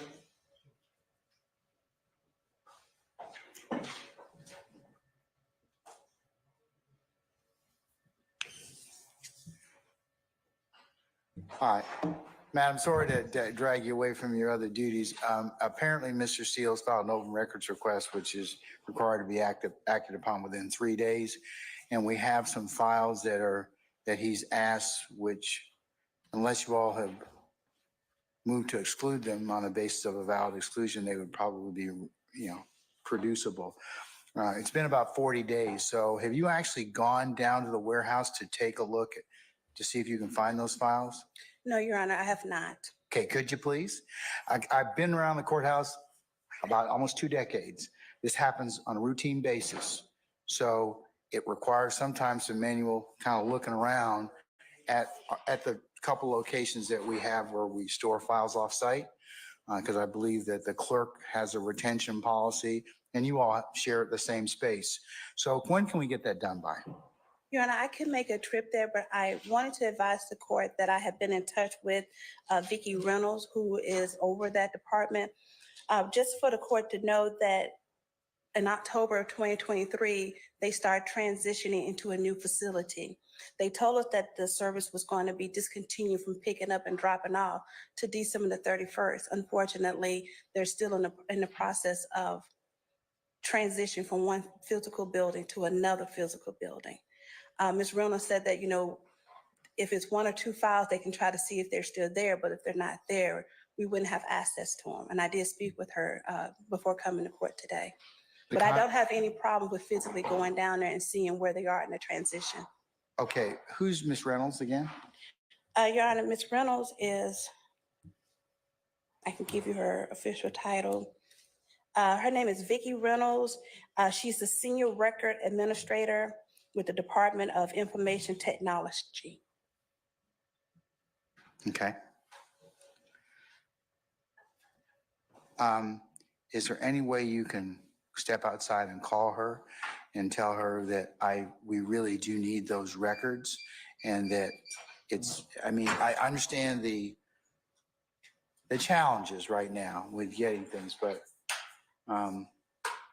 Constitution tends to trump most of those challenges. So I want them to be found if at all possible, okay? Yes, sir. All But I would like the court to know that the 13 SC case was located. I'm sorry, the 13 SC was what? That file was located because that file was still physically with us. And my understanding is that I think the discovery request was sent in July of 2022, but that file is physically in the courtroom. It's the other 13 that I would try to locate, Your Honor. The other 13 what? Other 13 files that Mr. Steele is requesting. Okay, all right. So can we place a call and you just, then let me know? I'm going to wait because I need to get this thing kind of resolved because the testimony is going to be, that would be relevant, would need to, those files would need to be located before that examination occurs. Yes, sir. Okay, all right. So just step out and let me know. Yes, sir. Okay, thank you.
Are they just excusing themselves now?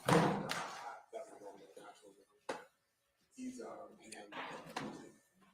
Huh? I know. Just wait.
All right, Deputy Hams, everybody present, sir? yes, sir, Madam President, Council. All right. Thank you, Sergeant Ingram and Deputy Ham. Okay, all right. Madam, Ms. O'Toole. Okay, what were you able to find out for us?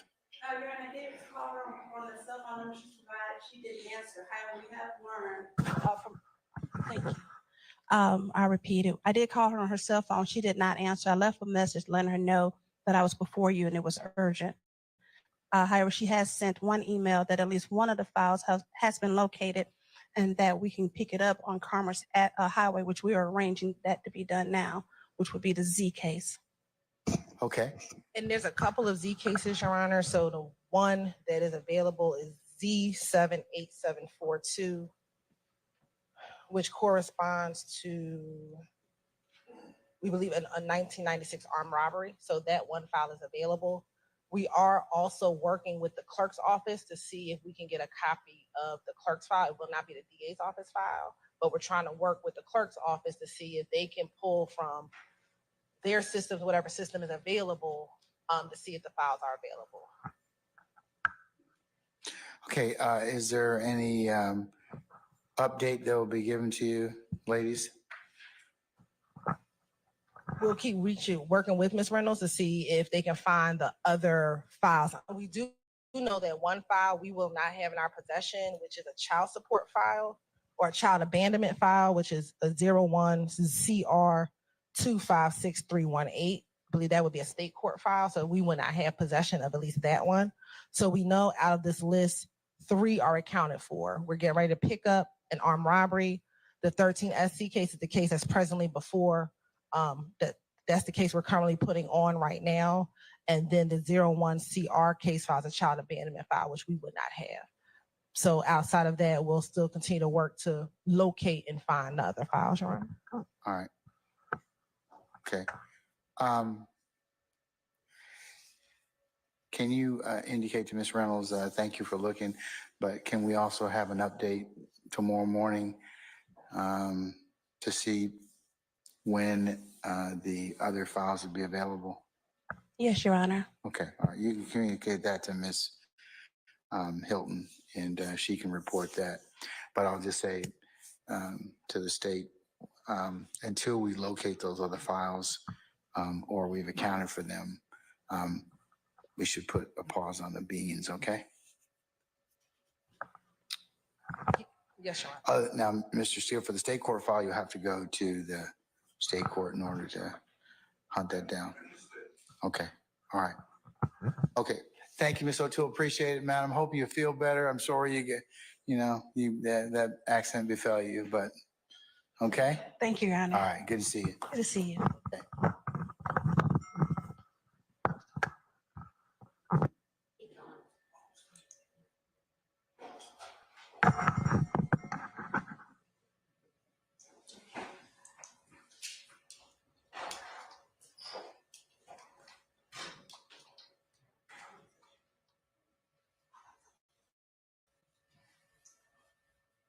All right, can we resummon Detective Booker-Higgins, please. Yes, sir.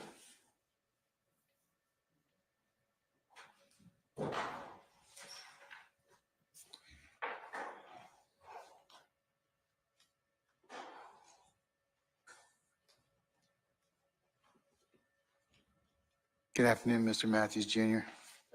All right.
All right, Sergeant Ingram, can you summon our jurors for us, please?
All right, ladies and gentlemen, please be seated. All right, thank you, Sergeant Ingram.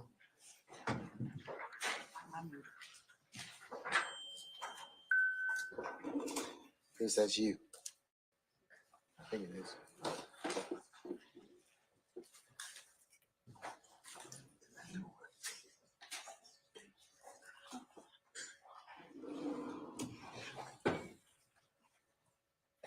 Because I keep hearing that ding.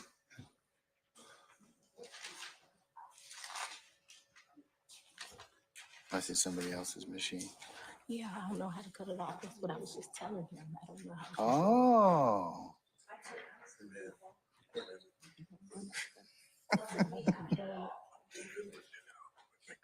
We'll have to apologize to you, I guess. My Okay, apologies. We've located the source of the ding. Okay, so you're going to silence that for us, madam? I'm sorry. You're going to silence that for us? He just took it. Oh, she's efficient. Yes. Sir. Okay, well, you'll get it back. We won't. Okay, all right. Mr. Brown, you may continue your examination, sir. Detective Booker Booker-Higgins, I'm going to approach you again with what you had stated you were doing. Prior to us breaking for the lunch period, prior to us breaking, what has already been admitted into evidence. Focusing your attention on this right here, states exhibit 129, Charlie. Absent your markings on that particular exhibit, is that exhibit directly in front of you exactly an exact copy of what is to the right of you, which has already been admitted as states 129, Charlie? Yes, sir. And to be sure, are states 129 Charlie through 137 Charlie images from Google Maps?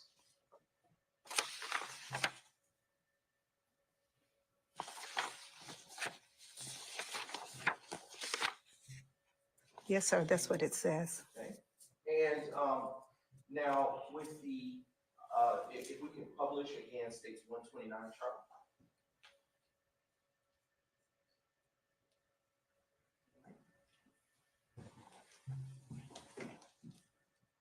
All right. We have a bit of technology here that I want to, if you tap the screen, there, yes, that little marker right there will allow you to illustrate. It should be read already. Now, using the, when you touch it, it's going to create a line or whatnot. Using your finger, can you illustrate the same markings that are on states 129 Charlie on the screen to show where you entered the apartment? Yes, sir. Identical? Yes. Okay.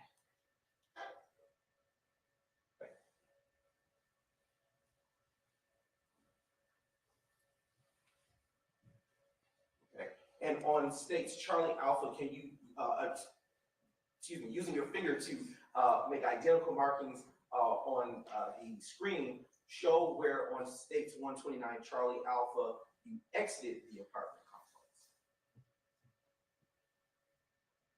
Okay. In the same manner, as represented on states 129 Charlie Alpha, can you show where the apartment complex is located? Yes, sir. On this. Okay. Now, would you please tell the jury what we're looking at here on states 129? This is the address to 2714 Old Hayfield Road, which would be the Summerdale apartment complex entrance and exit. Okay. And would you please on the screen write the words entrance next to the entrance arrow?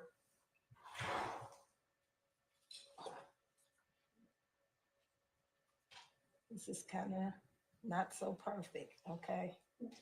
All right, all right, okay.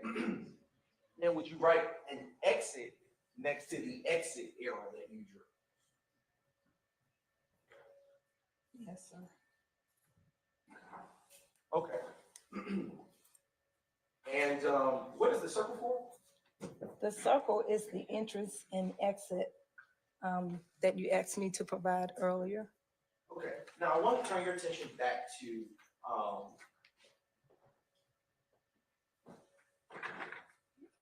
where we go.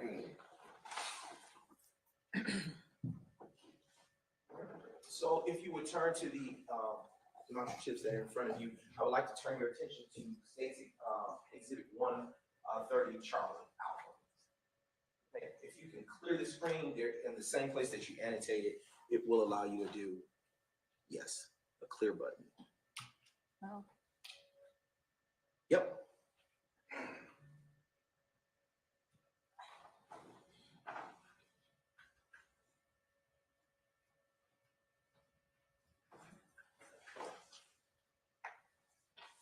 All right. So looking at the screen that is in front of you, what is can you tell the jury what they're looking at in states 130 Charles? What area they're looking at? This is the street portion outside of the complex, and it would be going north and west on Old Hayfield Road. Can you describe the terrain of that area?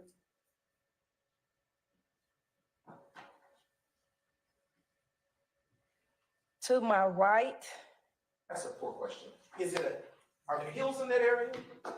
it's a slight slope right up in this area, yes, sir. Okay, yes, next exhibit.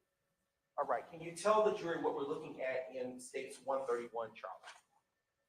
So to the right should be the entrance and the exit of at the lower part to McDonald's. At the top would be the apartment complex, Summerdale. To the left here is the house where the collision took place with the tree. And down below to my left, where this gray car is the retainer wall where the car went airborne. And there's some parking lots right up in here. Can you tell the jury what we're looking at in states 132, Charlie, please? So this is Cleveland Avenue corridor. If you could see further to the top on the right is the traffic light where I said we made the right turn from Old Hateville to Cleveland Avenue. I don't know if they could see my finger, but No, you actually can annotate on that one as well. okay, thank you. So about right up in here should be a driveway. I said we came down to the second entrance of the driveway. It's not marking, hold on. Okay. Please.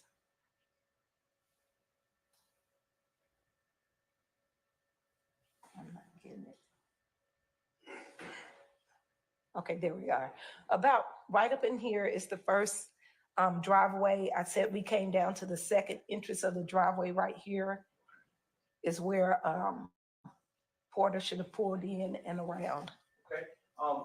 Can you see the area where your vehicle made impact with the individual in the blue shirt you described? No, sir, not from this vantage point. Okay. You can clear that screen with that feature, and we're going to go to the next exhibit.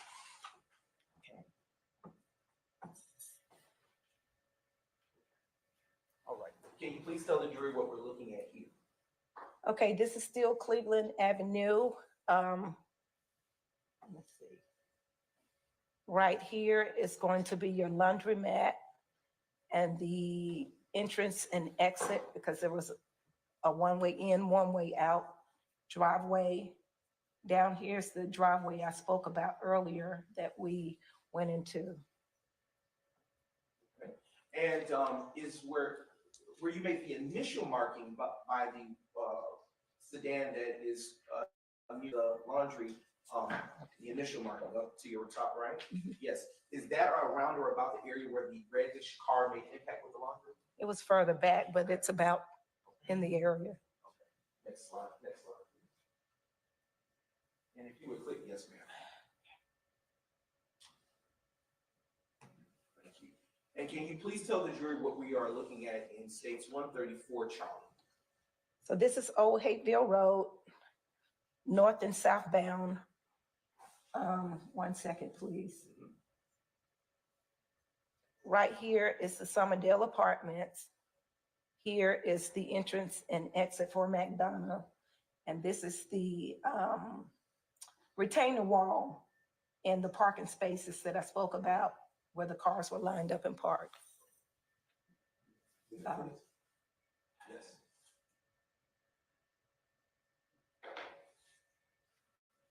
And in states 135, Charlie, what are we seeing here? This is the same, it's a broader picture, but the same that I just identified a second ago. Yes. Now, can you please tell the jury what we are seeing here? In states 136C, Charlie. So this is closer to the intersection of Old Hateville Road and Cleveland Avenue.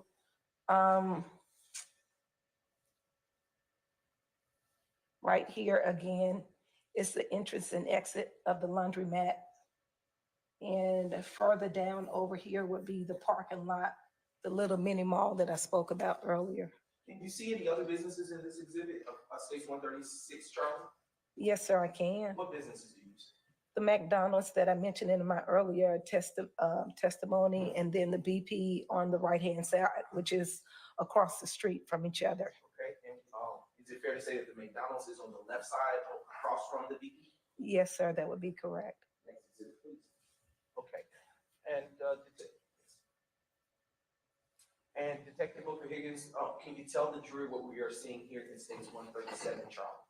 So this is the small plaza that I mentioned earlier. In this plaza was a barber shop, other little mini stores along from where it says Profile Institute, along to the left side of that.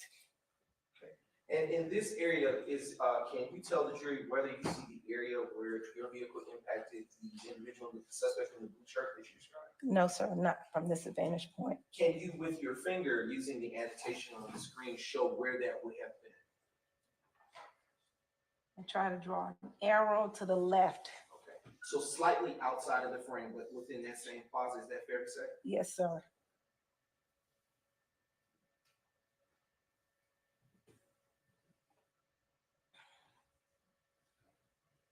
Okay, and that would, we're done with the screen now. Okay. And if you would be as kind to put your initials on the exhibit 129 Charlie Alpha that you made annotations on. And I would like now, Your Honor, to move into evidence States 129 Charlie Alpha. Any objection to states 129 Charlie Alpha? Yes, sir. Objection. Basis? Cumulative. Overruled. I'll admit it.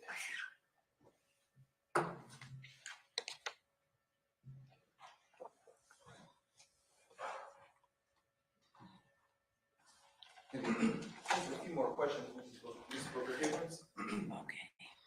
Okay, so turning back to the car, the reddish car that you said that you saw on September 11, 2013. Why did you say that the driver was a woman?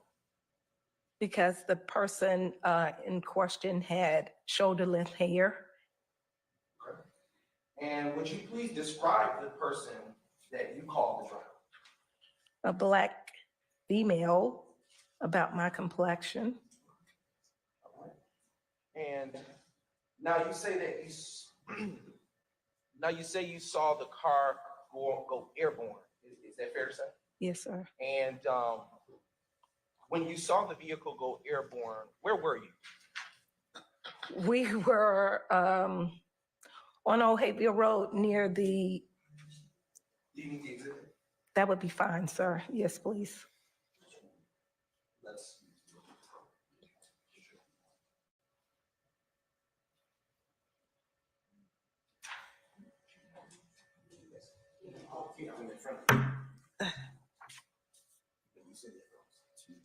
I would prefer this one a little bit better.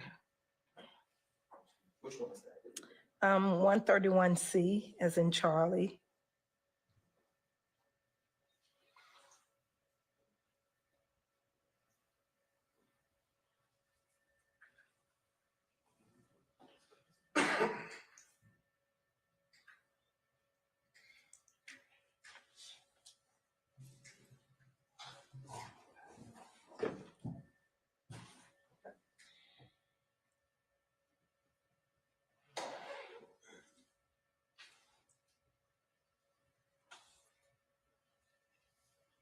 And for the record, let the record reflect that Mrs. Booker-Higgins is looking at States Exhibit 131 Charlie.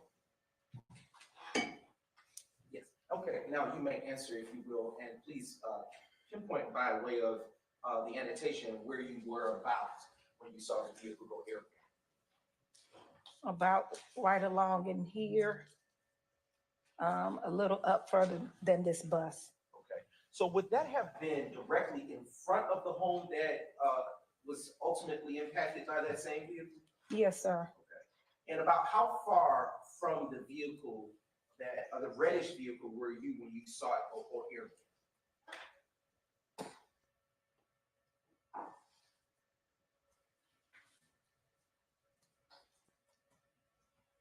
It's hard to narrow that one down. Okay. And excuse me.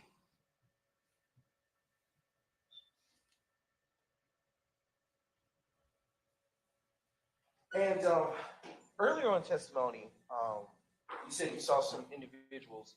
You saw 3 to 4 males get out of the vehicle. Excuse me.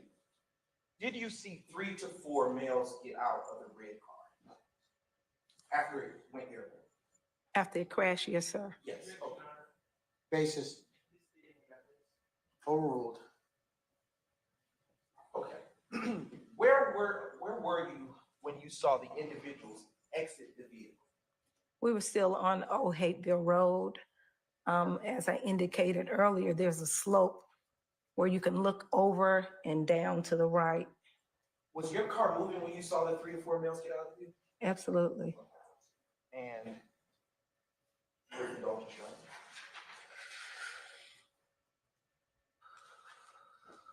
Where inside the red vehicle were the 3 to 4 males that you saw flee seated before they exited the reddish vehicle?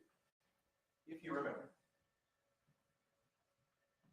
In specifics, I know there was a driver and a passenger and a rear passenger, but where they were seated, as far as who was seated, I don't know. Did you see the guy in the red shirt that you saw earlier exit the vehicle? At some point, Do you know which direction he ran? no, sir. Did you see the guy in the blue shirt that you were earlier that you described? Yes, sir. Did you see what direction he ran? To the right and in the rear of the laundromat. And did you see the person who you believe to be the driver exit the vehicle after it impacted the line? Yes, sir. And which direction did that individual go? I can't say. No further questions, Your Honor? Ross.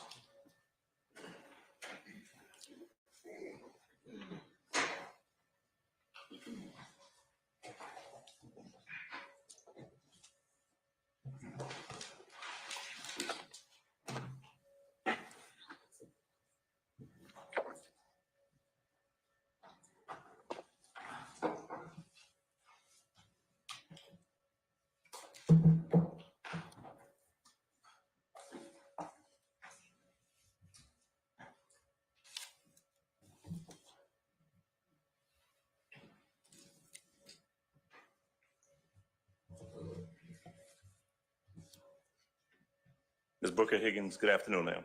Good afternoon, sir. You were, we're 10 years past it now, but back in 2013, you were an Atlanta Police Department police officer, correct?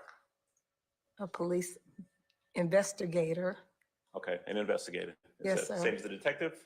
I'm sorry? Is that the same as a detective or? Yes, sir. Okay.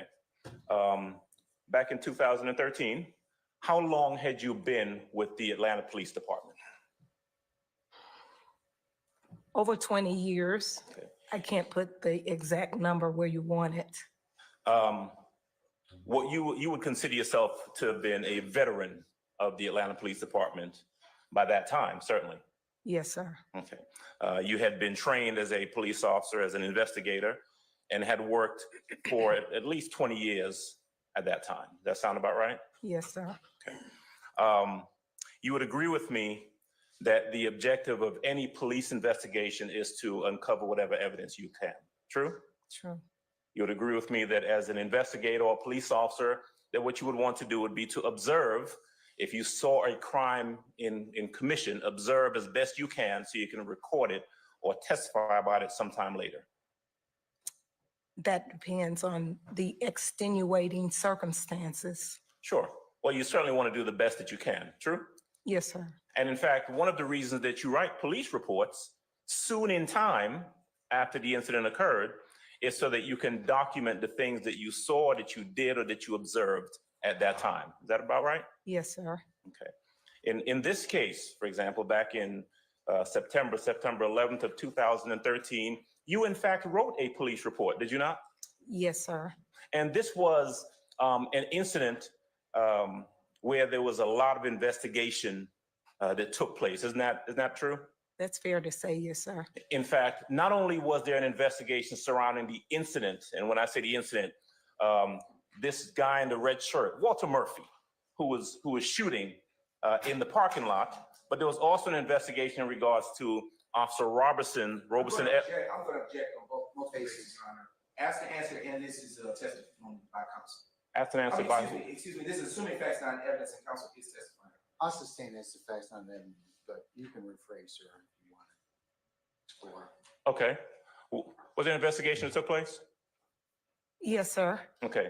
Was there an investigation in regards to the gentleman shooting in the parking lot? Yes, sir. Was there an investigation that took place in regards to Officer Robeson L's shooting of the individuals in the car? Objection, assumes facts not in evidence. I'll overrule that objection. She can answer it if she knows. Was there an investigation in regards to Officer Robeson's shooting or discharging his firearm? Yes, sir. Okay. Were you, in addition to writing a police report, were you questioned by detectives who were charged with investigating this incident?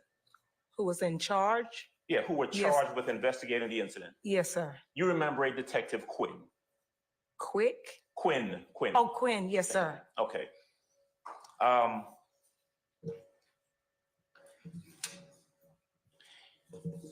In addition to what you've testified before, and I want to question you about the sequence of events, but in addition to what you've testified, there was also, you were involved in looking for any of the subjects that were involved in this incident. Is that right? Was I involved in? All right, let Can me you bring, rephrase that, please? I'll be happy to. Thank you. As a matter of fact, let me take it in sequence. All right. This incident occurred on the morning or around midday of September 11th, 2013. Is that true? Yes, sir.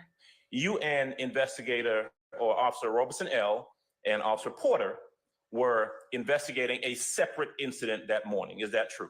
That's correct. You referred to it as a robbery. Was it a robbery or was it an aggravated assault that was being investigated? According to my statement, it was an alleged robbery. Okay. Y'all had gone, you and the other officers had gone to a location first. Is that true? Correct. Left that location, correct? Yes, sir.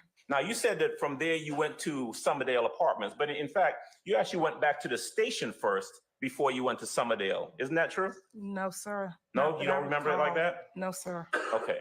So your recollection is that you left the first apartment complex and you went directly from there to Summerdale. Is that your testimony? Yes, sir, it was. Okay. You got there and there were three of you in the vehicle. It was you, Officer Robeson L, and Officer Porter, correct? Yes, sir. Officer Porter was driving. Yes, sir. You were in the back seat. Yes, sir. By the way, is Officer Porter still an officer with the Atlanta Police Department? To my knowledge, she is. Yes, sir. Okay. And I presume you were subpoenaed to appear today to testify. Is that right? Yes, sir. All right. You waited outside before you were brought in to testify. True? Yes, sir. Officer Porter out there? Not that I, I'm gonna sustain the objection. Okay. So y'all get to Summerdale Apartments and the vehicle that y'all are in go into Summerdale Apartments. True? yes, sir. All right. Porter's driving as y'all go through, correct? Yes, sir. In fact, y'all actually followed a gray vehicle that had two young black men in the car. Is that true? I don't recall that. Okay. Do you recall how you got into the apartment complex? More than likely following another vehicle. Okay. That is your recollection or your guess? My guesstimation. Okay. You go into the complex. At some point, there are gunshots or shots that are heard, correct? Yes, sir. You said that there was some sort of, and I don't want you to say what anyone else said, but there was some discussion in the car about the sound or whether it was gunshots or anything like that. Is that fair? Yes, sir. Okay. You heard those shots, you, and I'm talking about you now. You heard those shots, correct? Yes, sir. You're headed towards the area of those shots. Yes, sir. All right, now, as you head towards the shots, did I hear you testify earlier that you saw a young man in a red t-shirt shooting a gun? Yes, sir. Okay, now, just to be clear, you testified that under direct examination that earlier in the day, y'all were looking for someone with a red t-shirt on. Remember that? Yes, sir. I know I'm jumping ahead a bit, but the person in Summerdale who you saw shooting the gun, who would later on be taken into custody, also had a red t-shirt on, correct? Yes, sir. That's not the same person that y'all were looking for earlier. Isn't that true? I have no idea. Only Investigator Roberson can attest to the person because he was familiar with whoever he encountered that morning. Well, did Detective Roberson ever at any point indicate that the person in Summerdale with the red t-shirt that was shooting that gun is the same person that y'all were looking for that morning? And I'm gonna object, Your Honor. This is hearsay and calls for speculation. Let's stay in the question.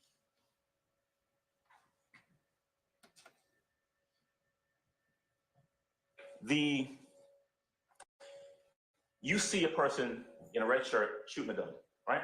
Yes, sir. Was that person chasing behind someone? That I don't recall. Okay.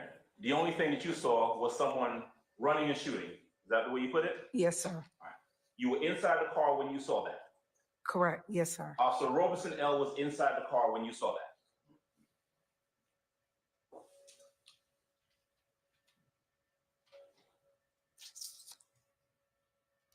I can't say. Okay.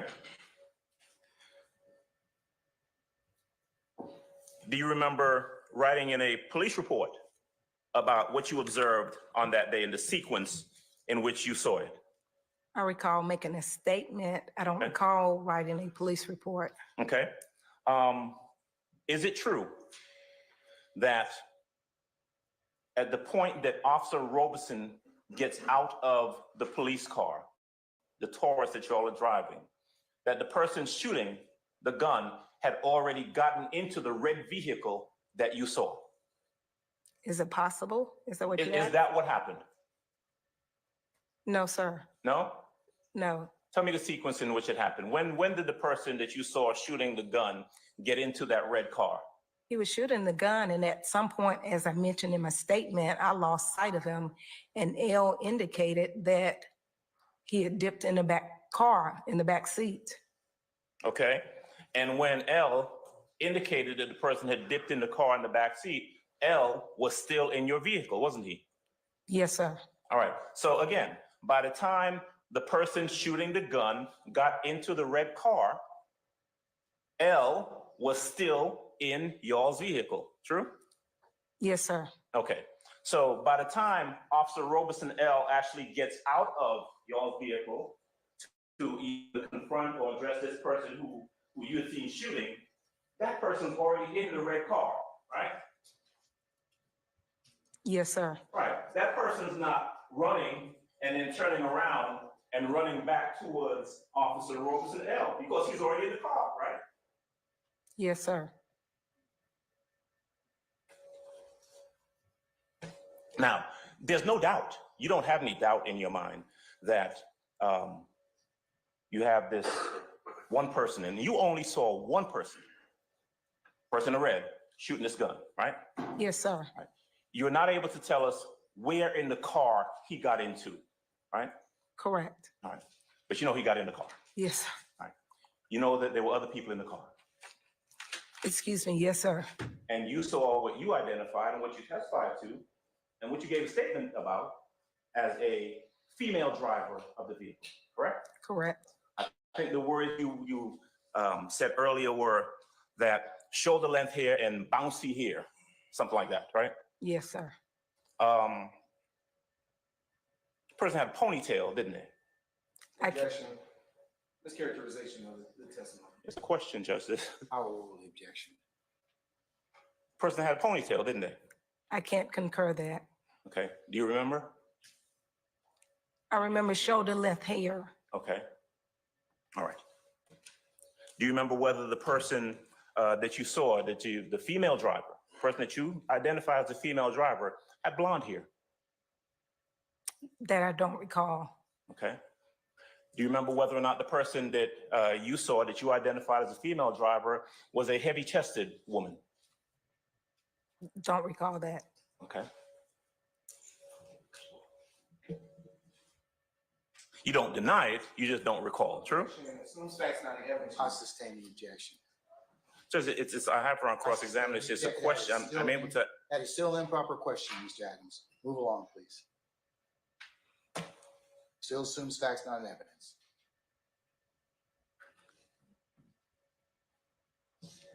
If I heard you correctly earlier, you were,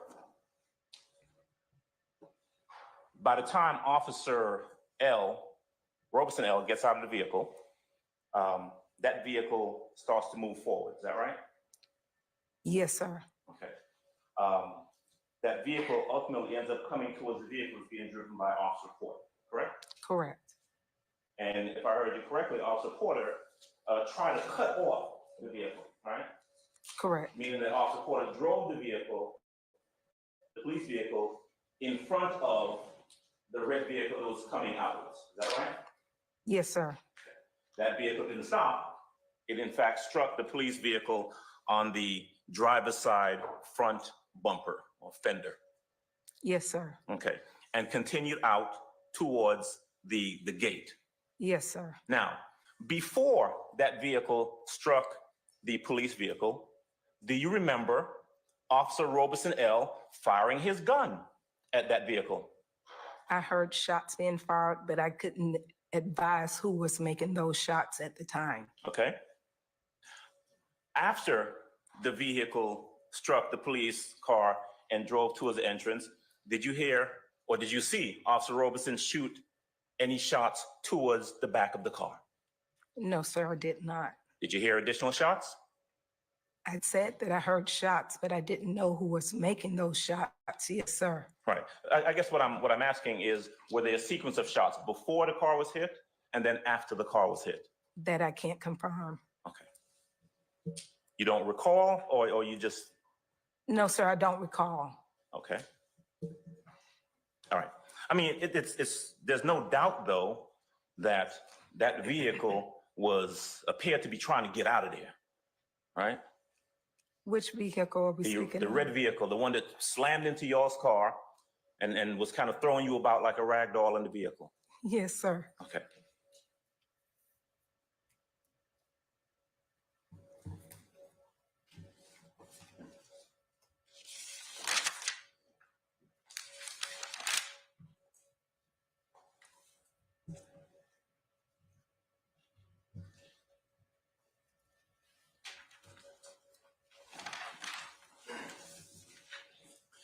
Before the collision, before the gunshots that you heard, and then when I'm talking about after that guy with the red shirt got in the car, right? Not talking about when you first saw him running and shooting, right? But before that second series of shots, you didn't see anyone get in or out of the red car other than the person in the red shirt, right? That's correct. Okay. You and Porter then take off after the car. Porter's driving, you're in the back seat, true? Yes, sir. All right. The car is driving pretty violently and slams into the gate at the front of the apartment complex, right? That's correct. Goes out of the gate, goes to the yard that we saw in the pictures earlier, and ends up flying over a wall and ending up down at the coin laundry. Yes, sir. All right. You see this. Yes, sir. Y'all are pulling up. Y'all are in a vehicle pulling up, but you're able to observe what's happening with that red car, right? Yes, sir. And you're able to observe that individuals get out of the car, and I think your words were, they scattered, correct? Yes, sir. Now, would I be correct in saying that the person who had on the red shirt did not scatter because he was on the ground? I have no idea. I didn't get to that parking lot to look in the car. Was there someone at some point, either then or afterwards, was there someone in a red shirt who with a gunshot wound sit on the ground? Objection, Your Honor. Basis. It assumes facts, not evidence, and I cross stand the objection. Your Honor, that's been testified to. You can rephrase and ask her some other questions. It doesn't assume facts and evidence, though. The objection is simply incorrect. I sustain the objection. I've given you the opportunity. You can rephrase and elicit the information, okay?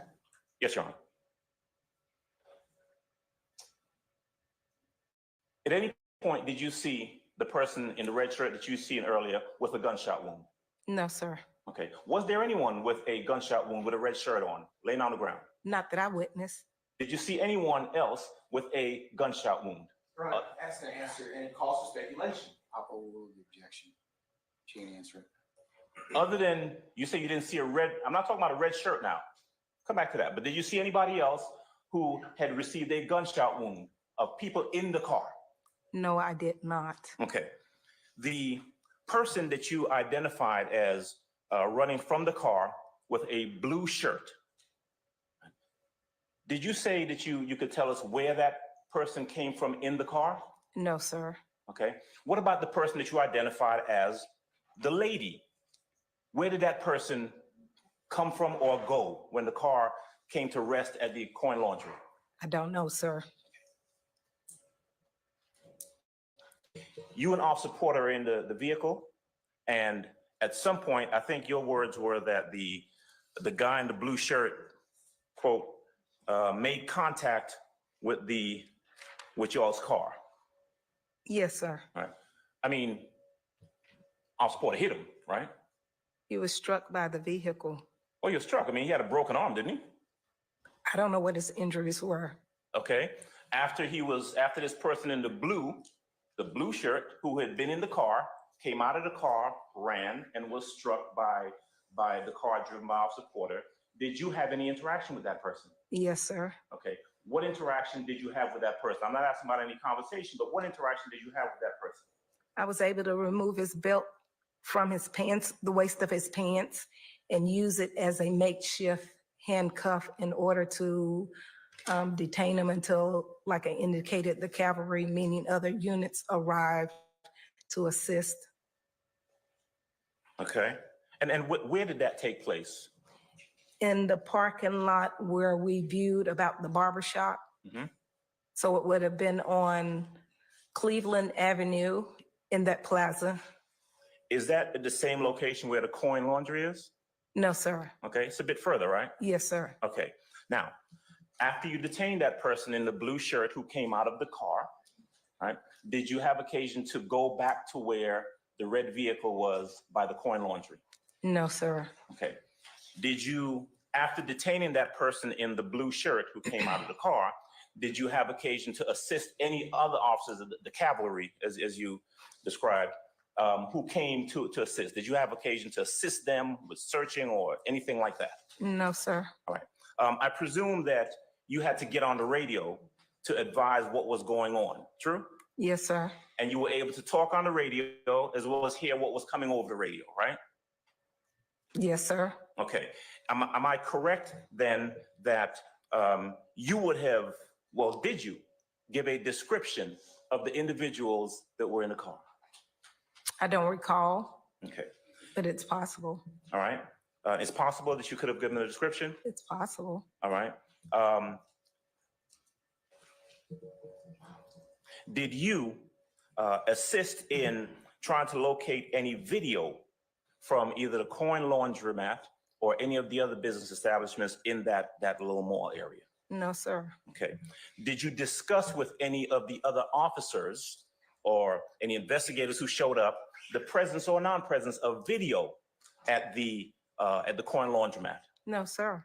Was there ever any point where you assisted officers or asked officers to allow a green truck, green Tundra, to come through so that the owner of the laundromat could access the video? Did you say something to someone over the radio about that? Your Honor, as soon as facts not in evidence, I stand in objection. Did you, is it fair to say that officers were looking for people who came out of the car?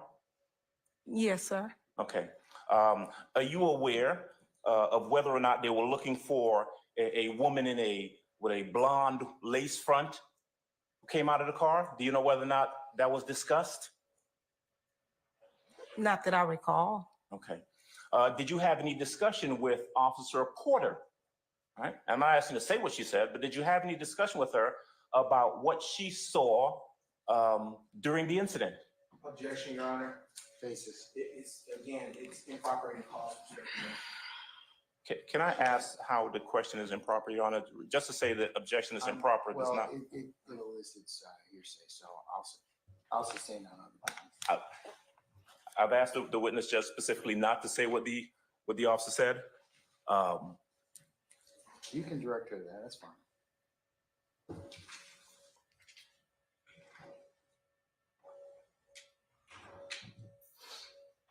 Would it have been commonplace, right, as an investigator or an officer who was involved in an incident, would it have been commonplace for you to relay as much information as you could to either other officers who are looking for suspects or investigators who are investigating the overall incident? Would that have been about right? Yes, sir.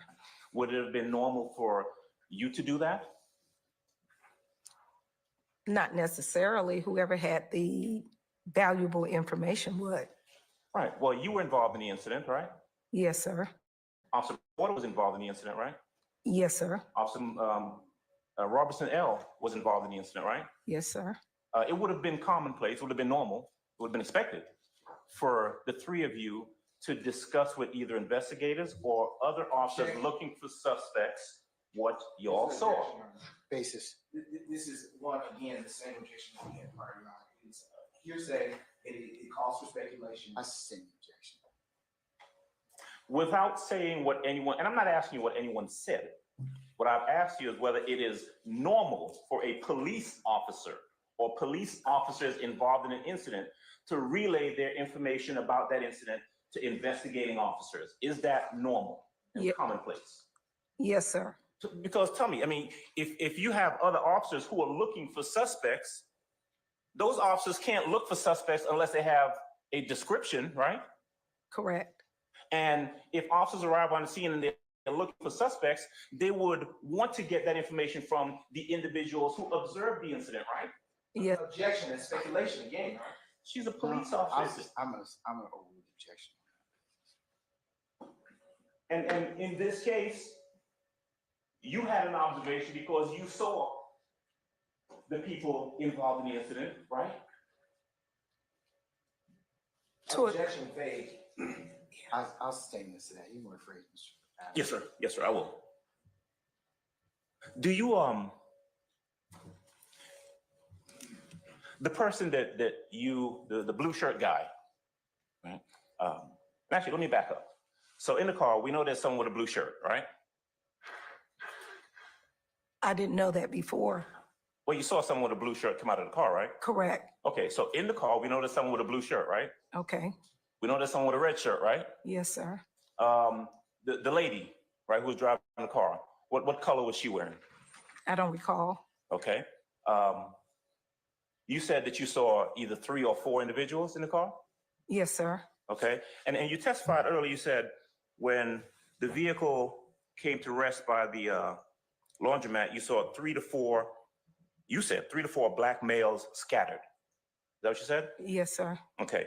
Did you mean 3 to 4 black males, or did you mean three black males and maybe a black female? Objection, ask and answer, Your Oh, Honor. It's improper. I'm gonna overrule the objection. Did you see a lady scattered too? The lady that you saw driving? No, sir. No? So did the lady stay inside of the car? No, sir. As I indicated, they all scattered. Everybody in the car? That was in the vehicle. That would include the lady driving the car, right? Objection, ask and answer. I sustain the objection.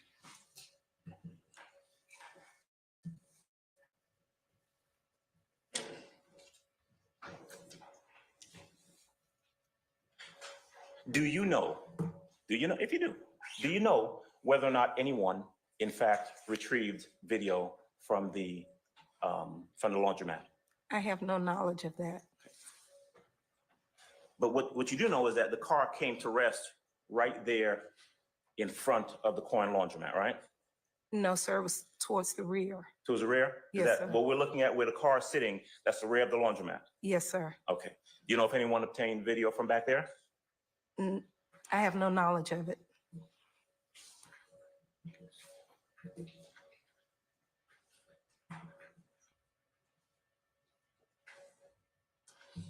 What is, when you hear on the radio, right, the police officers listen to, when you hear something like Phoenix or Phoenix 1, what's that referring to? Objection. What is the objection? It's relevant, Your Honor, and it also is calling for speculation. There's been no testimony that she knows what this is about. That's why you ask a question, I'll Judge. overrule the objection. Let's first see whether or not she knows anything about it. If you hear, I'm sorry, Judge, I didn't mean to. Go ahead. If you hear something over the radio about Phoenix or Phoenix One, what's that referring to in police jargon? Generally, an air unit, air support Okay. system. APD has helicopters, right? Yes, sir. Okay.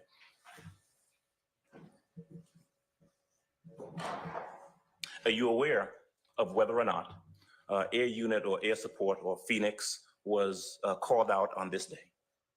I don't recall.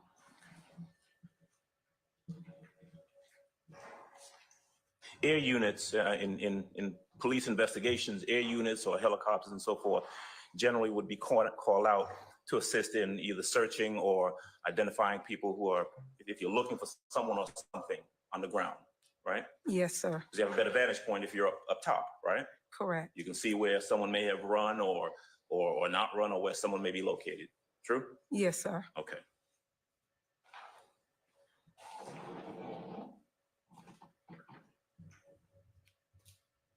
Did you at some point come to find out the name of the person in the blue shirt that you had taken into custody? I don't recall. Okay. Did you at some point come to find out the name of the person in the red shirt that you saw during the shooting? Don't recall that either.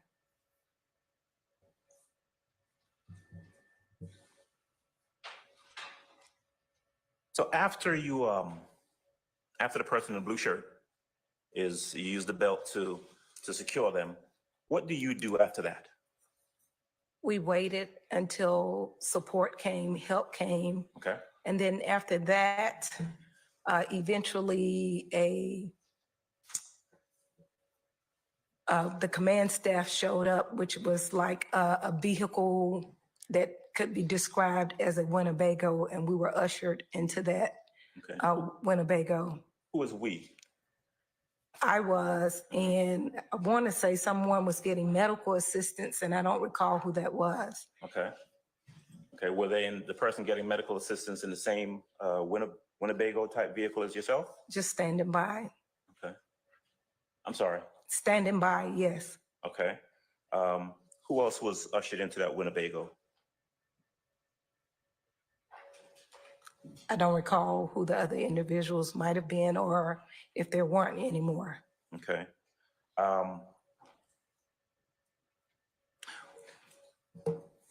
Did you have to, you said something earlier about giving a statement. You were made to give a statement to, was it Internal Affairs, something like that? No, sir. Homicide. Homicide? Yes, sir. Homicide is a unit that comes out to investigate when there's an officer involved shooting, isn't that right? Yes, sir. Okay, and that was the reason they were there that day, is that correct? Yes, sir. Because no one was killed, it wasn't a homicide, but that's what they were there for, is that true? Yes, sir. Okay, are you aware of whether or not, when you gave your statement, do you know whether Officer Porter was made to give a statement as well? Objection, speculation, Your Honor. Do you know? I'll overrule the objection. Do you know whether or not Officer Porter was made to give a statement as well? I don't know, but I'm sure she did. Would I be correct that because Officer Robertson L. was the person who actually discharged his firearm, that under normal police procedure, he would have to give a statement about the incident? Is that true? Yes, sir. Okay.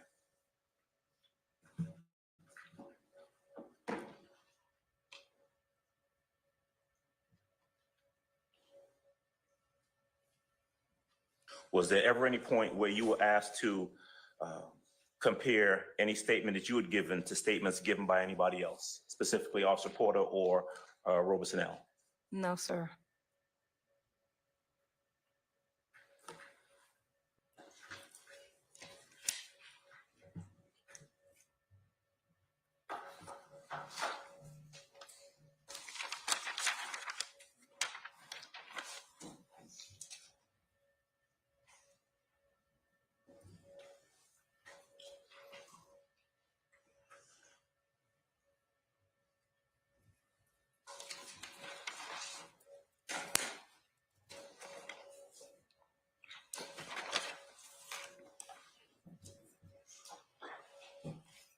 One moment, please, Judge.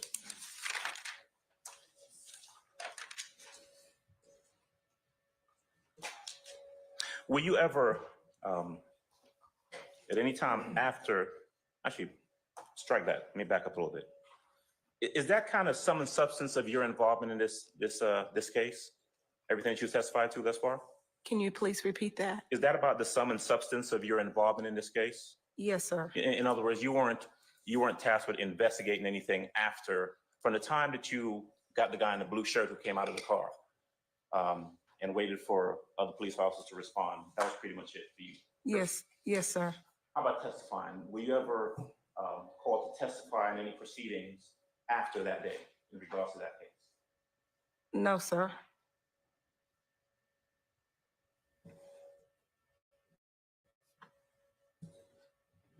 I know it's been 10 years, 10 plus years since the incident occurred. Am I correct that you've had an occasion, though, to review your statement from back then Yes, sir. in preparation for your testimony here today? Correct. Okay. You've had occasion to discuss with the DA's office what you recall happening and what you saw and what you did on that day. Is that about right? Yes, sir.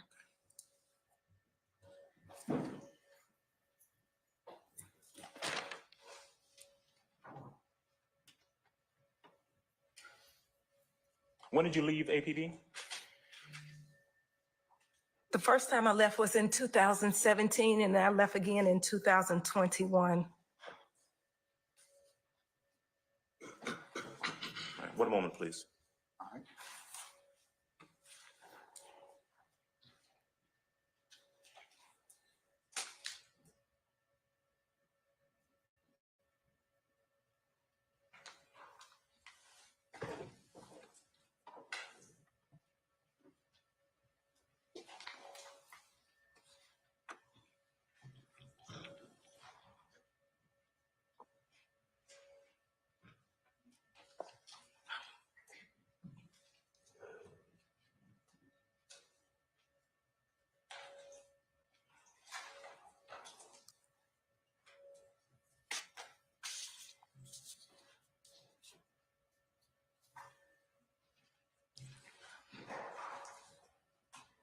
Ms. Booker-Higgins, I wanted to look back and at something you said earlier and ask you a question about it.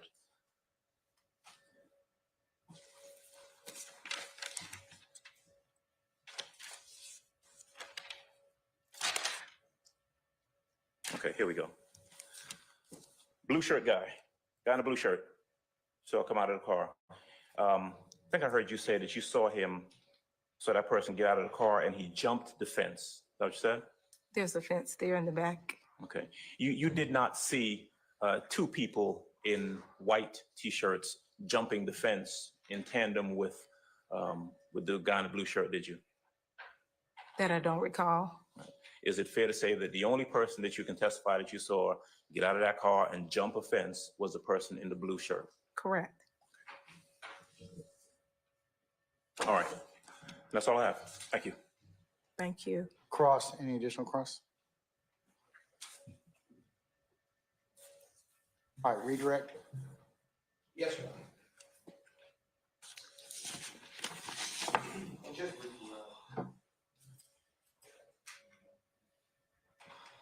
let's get a Detective Booker-Higgins, excuse me.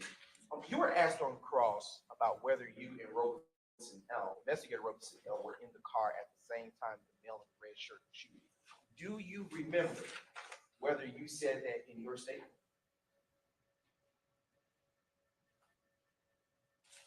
No, I don't. No, sir. Would reading your statement refresh your recollection? Absolutely. I am now approaching defense counsel with a copy of State's Exhibit 144 Charlie. Okay, fine. And instead, I'm now approaching the witness with State's 144 Charlie. Your Honor, may I? You may. All right. I handed you State's 144 Charlie, and when you have had a chance to read it to yourself, please look up at me and acknowledge that you.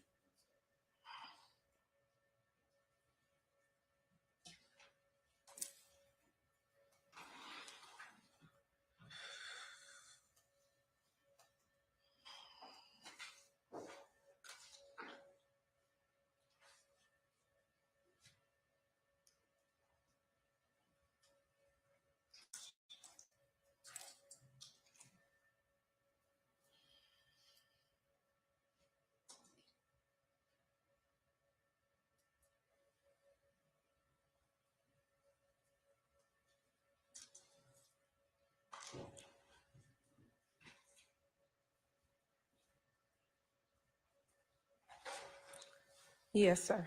Okay, so, what is the answer to the question I just asked? Investigator Robertson L. stated, Well, don't read it. Don't read it, but the answer to the question. Okay, let's do this different. Do you remember what is exactly all that you said in your statement? somewhat, Is states 144C, 144 Charlie your statement? yes, sir. Does it accurately reflect all of what you saw?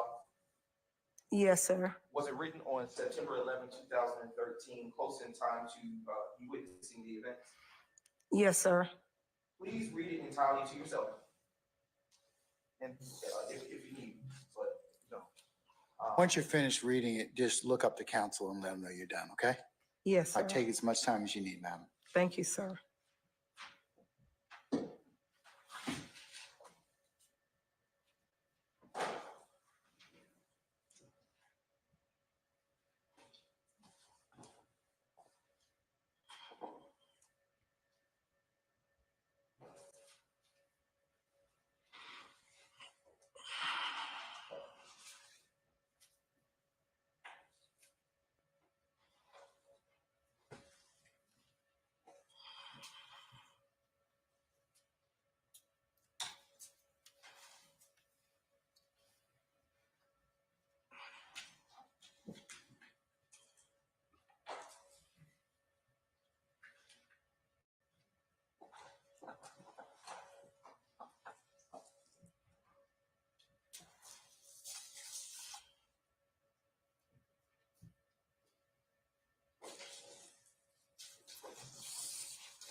Okay. Do you ever say in your statement that Investigator Robertson L was inside the car at the time that the male in the red shirt was shooting? Yes, sir. Where? Where in your statement? Did I say those exact words? Oh, no, sir. You were asked about your statement on cross. In your statement, did you say that you saw the male shooting? Yes, sir. Do you then say that Investigator Robertson L jumped out of the car? Yes, sir. And do you say that the driver? I'm gonna object to. Basis. He's testifying, and he's simply reading the statement at this point, that's it. I'll sustain as the foundation. Okay.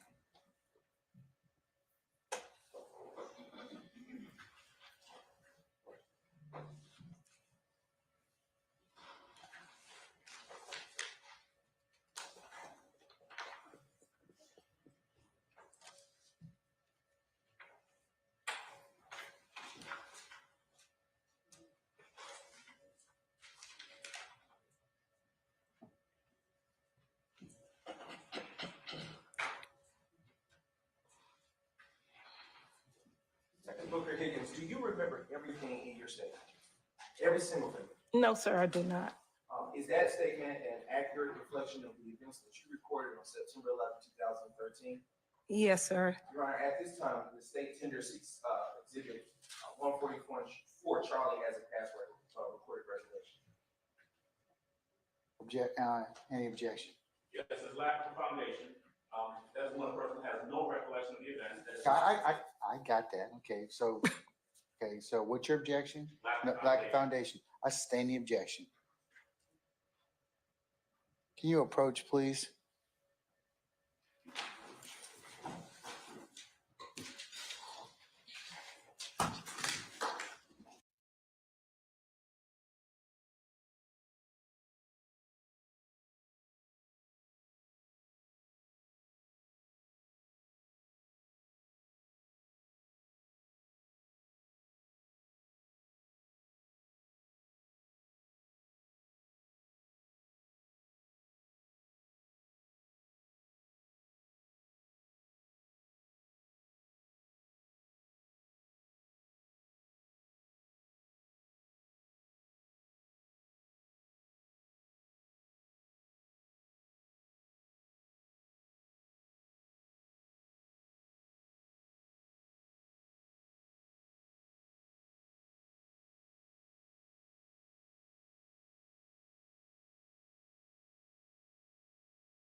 We're going to take a stretch break at this point in time, okay? So let's just see, and we'll see you back in about 15 minutes, okay?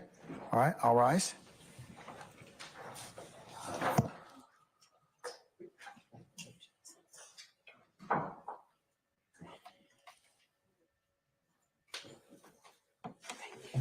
Detective, you can take your break at this point in time too, okay? Just don't discuss testimony with anybody except the attorneys, okay? All right, we're in recess.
Mr. Brown?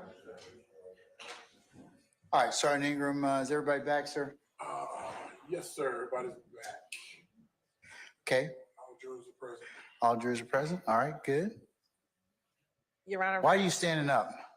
I am standing up because the state is inquiring as to the court's intended schedule for the afternoon. I know that it's in the court's purview and business, and you normally don't want to tell us that in advance, but we're just trying to figure out schedule. I get to control so little. So, there's got to be some mystery. I have planned on finishing, I believe that you're almost finished with Ms. Booker-Higgins, Yes. Detective Booker-Higgins. Yes, Your Honor. Stopping after that. Oh, okay. Oh, Your Honor, we have an out-of-state witness here. Is it possible we can put up the GBI person? He flew in, and he's a short witness. He shouldn't take that long. Yeah, y'all's version of short is, can range from, minutes to several hours. So, who are you trying to call? Gregory Pfeiffer, Your Honor, the GBI agent he flew in from Maryland this morning. Let's see how far we get, but how long do you anticipate this testimony to be? I would say about 20 minutes. 20 minutes, no more, Your Honor. That's wildly optimistic. And unless defense has a lot of questions, but for the state, it's just. Yeah, he may have to come back in the morning. I'm sorry. Let's just first see how long we get with our first witness here, and then we can just determine that. All right. Summon our jurors, please, sir. You want to bring the witness back first? Oh, yes. Yeah. Ms. Booker-Higgins, come on back now. All right, thank you. All right, summon our jurors, please, sir.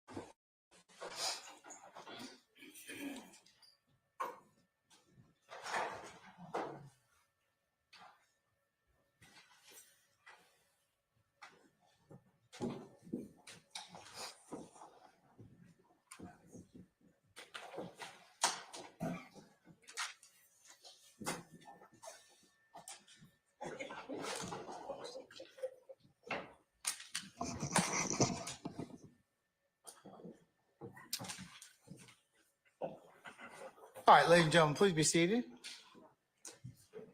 All right, thank you, Sergeant Ingram. All right, Mr. Brown, you may continue, sir. Just a few questions, Mr. Booker-Higgins. Earlier on, calls you were asked a few questions that I want to ask some follow-up questions too. Why did you make some handcuffs out of the belt? As my testimony indicated, I was dressed in attire similar to what I'm wearing today. And I didn't have I was lack of the equipment that was needed to use that you all are accustomed to cuff someone with. And on cross, you were asked about surveillance footage by counsel for Mr. Williams. Why didn't you look for any surveillance footage? That was not my responsibility considering homicide had taken over the scene. Okay, and about how long did this entire incident last from the time that you were at the apartment to the time that it crashed and you eventually caught up with the guy in the blue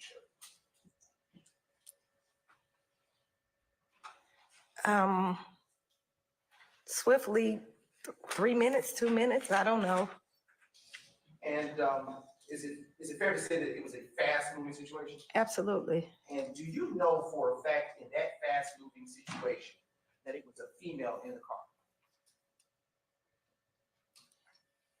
At what point?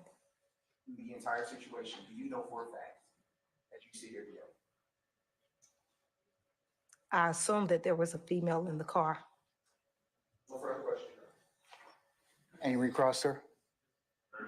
All right.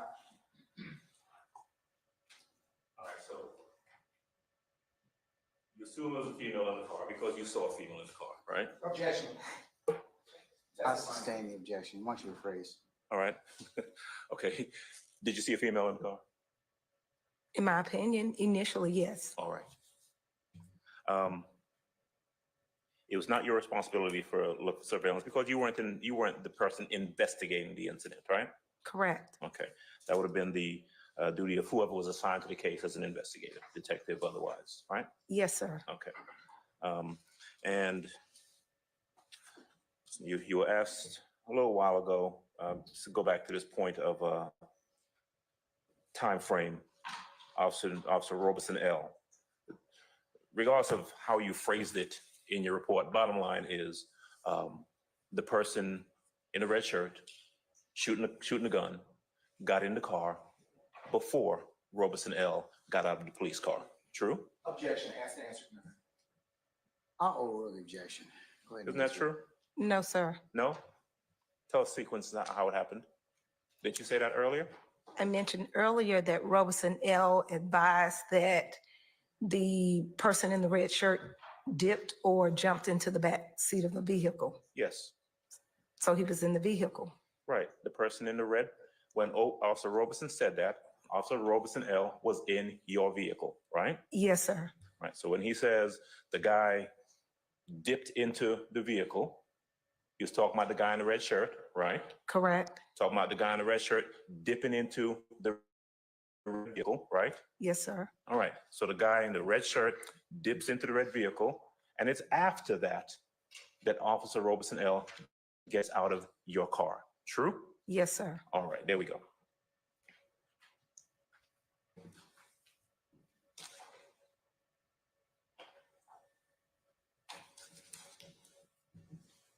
Ms. Booker-Higgins, that's all I have. Thank you. Thank you, sir. Anything further? Any further redirect, sir? All right. May Detective Robeson, I should say Booker-Higgins be permanently or temporarily excused as a witness? Temporarily. All right, madam, unfortunately, we'll temporarily excuse you witness. You're gonna have to come back at some point in time. Not today, okay, but don't you have that horrified look on your face like you're gonna be here a couple more hours?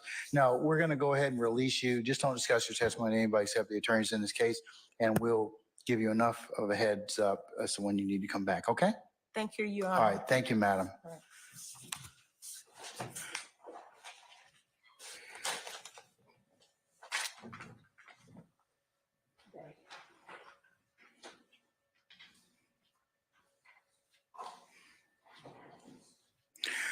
All right, ladies and gentlemen, with your permission and concurrence, we're going to take one additional witness, and then we'll call it a day. Okay. All right, sir. Do you have to?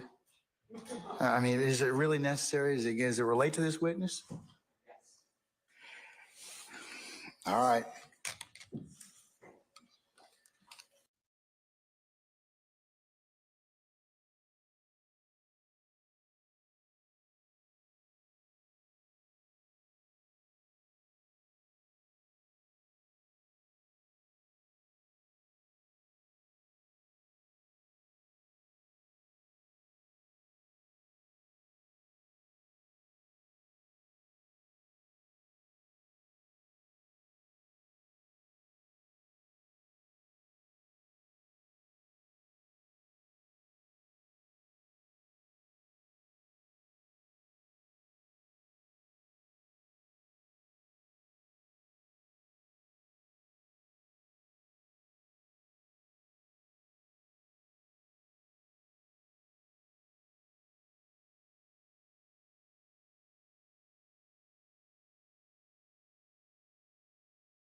All right. Sergeant Ingram, can you summon our jurors for us, please, sir? Thank you, sir.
All right, thank you, Sergeant Ingram.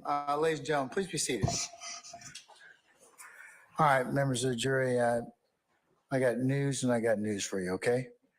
All right, the news is that we're still working. And the other news is I'm gonna recess you for the day, okay? So, remember I told you these things kind of happen and we appreciate your patience in advance. So what we're gonna do is recess you and then we'll come back tomorrow morning if I could get you all to be here for 9 o'clock. And then we'll start between 9 and 9:30 tomorrow morning, okay? All right, what ministerial inquiry do you have of me? Anyone? Okay, all right. Let's go through your customary ad nauseam admonitions. Please remember to leave your notepads in the basket in the back. Don't discuss anything that we have covered otherwise in court with your fellow jurors or any third parties or at home or as you were leaving on whatever conveyance or how you're getting home. Please don't go by and visit any of the scenes or do any extra research on any other outside sources. And please do not listen to any news events, either mainstream or alternative media that may be written about this case. As you remember what I told you, you can only consider what is presented within the four walls of this courtroom. So, and ladies and gentlemen, again, as I've said before, thank you for your patience that you've given us and will continue to give us in the resolution of this matter. So unless you have any inquiry of me, I've gone through the schedule with you for the next several days. That seems to be holding. And unless you have any other questions of me, we'll see you tomorrow morning for 9 o'clock, okay? All right, okay. All rise.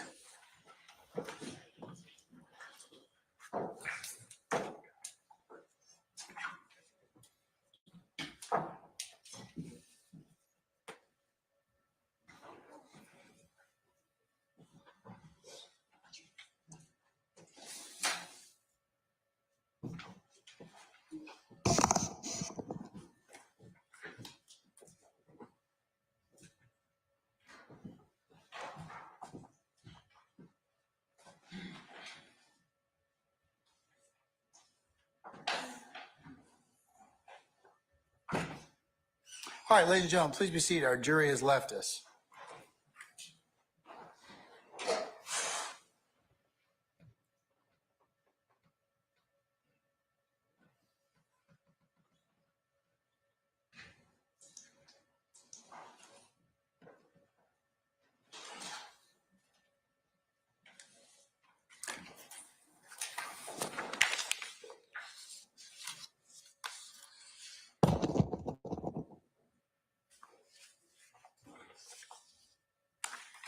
All right, let me take up a matter. Mr. Weinstein, it's been brought to my attention that you filed a motion on or about the 1st of December of 2022 in regards to suppression of statements purportedly made by your client. And we have not scheduled said motion.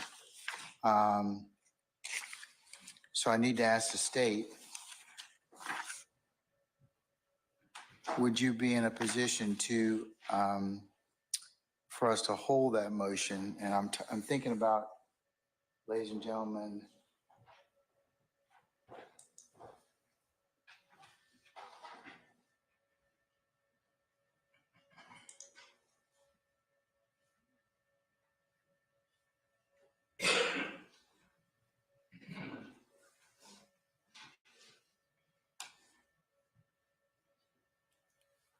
Your Honor, our belief is that Mr. Kendrick waived all of his motions, but we're just trying to make sure that we're not relaying inaccurate information. That motion was not waived. It was the other motions that we filed, I believe, May or June of 2023, but that earlier motion from December 1st, 2022. Wait, okay. but Judge, he waived all of them in 2023. So if it was one that he filed in 2022, he waived it when he waived all of the motions in 2023. So our position is that he waived, he waived, and I believe that the court entered an order, but we'll make sure about that part. But he waived all of his motions in 2023. All right, well, even if there's waiver, we'd still, even if you're going to introduce a statement, it'd be subject to a Jackson Daniel hearing anyways. So, regardless of waiver, I think just due to prevent plain error. Understood. Fair enough. Probably should And go ahead and probably hear that, okay? considering that it is, if that motion is in the form of a Jackson Daniel, since it does pertain to his statement, then we would just ask that the court allow us an opportunity to bring in the witness. Well, that's what I was inquiring. I mean, it's a motion to suppress statements of a defendant. And to me, if you were going to introduce it, I'd still have to stop and do a Jackson Daniel. That's even right. if he didn't file a motion, just to be on the safe side. So I'll take a look. I would entertain it as such. I'm thinking right now,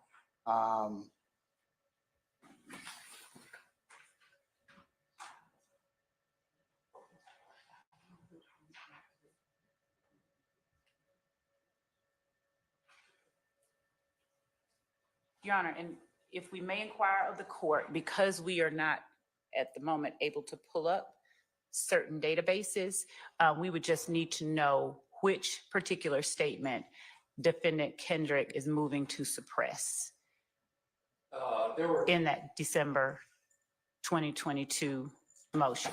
let me see. I think it probably, let's see. I don't know that August, that motion there's- identifies specific statements. I can tell the court which statements we're referring to. Okay, because I believe that within your motion here, you have the August 5th indictment charges your client in counts 1, 2, 57, 58, 59, 60, 61, 62, and 63.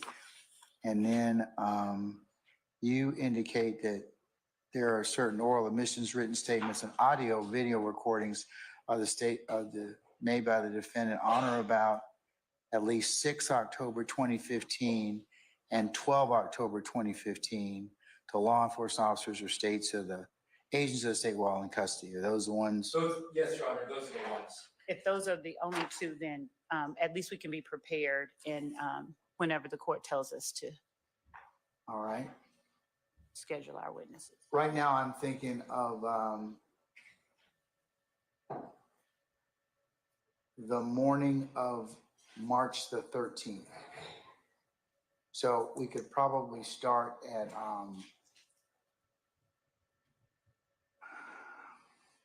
no, I mean, no, it's good. I guess I'm listening.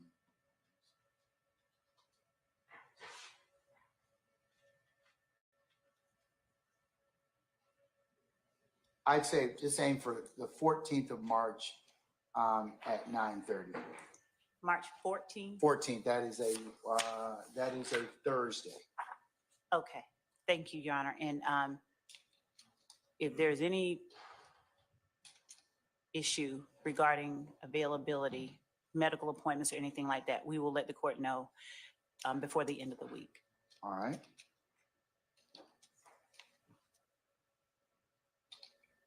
Are you good with that date, Mr. Weinstein? Yes, Your Honor. Whenever the court chooses, we're ready.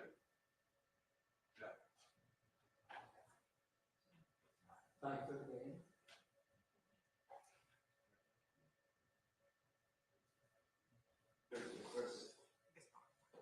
right.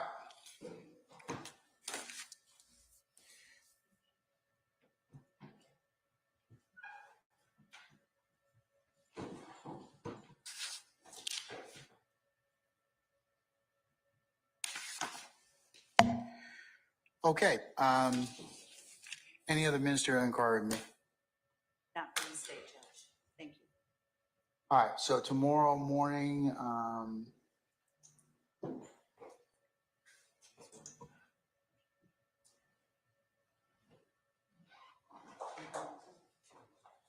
you all could be here for 9:30, please. And we'll go ahead and get started at that point in time, okay? 9:30. All right, anybody else? Okay, hearing nothing else, I'll see you all tomorrow morning at 9:30, okay? Thank you, Judge. Okay, all right, Your Honor, can I approach an unrelated matter? yes. Don't have something true.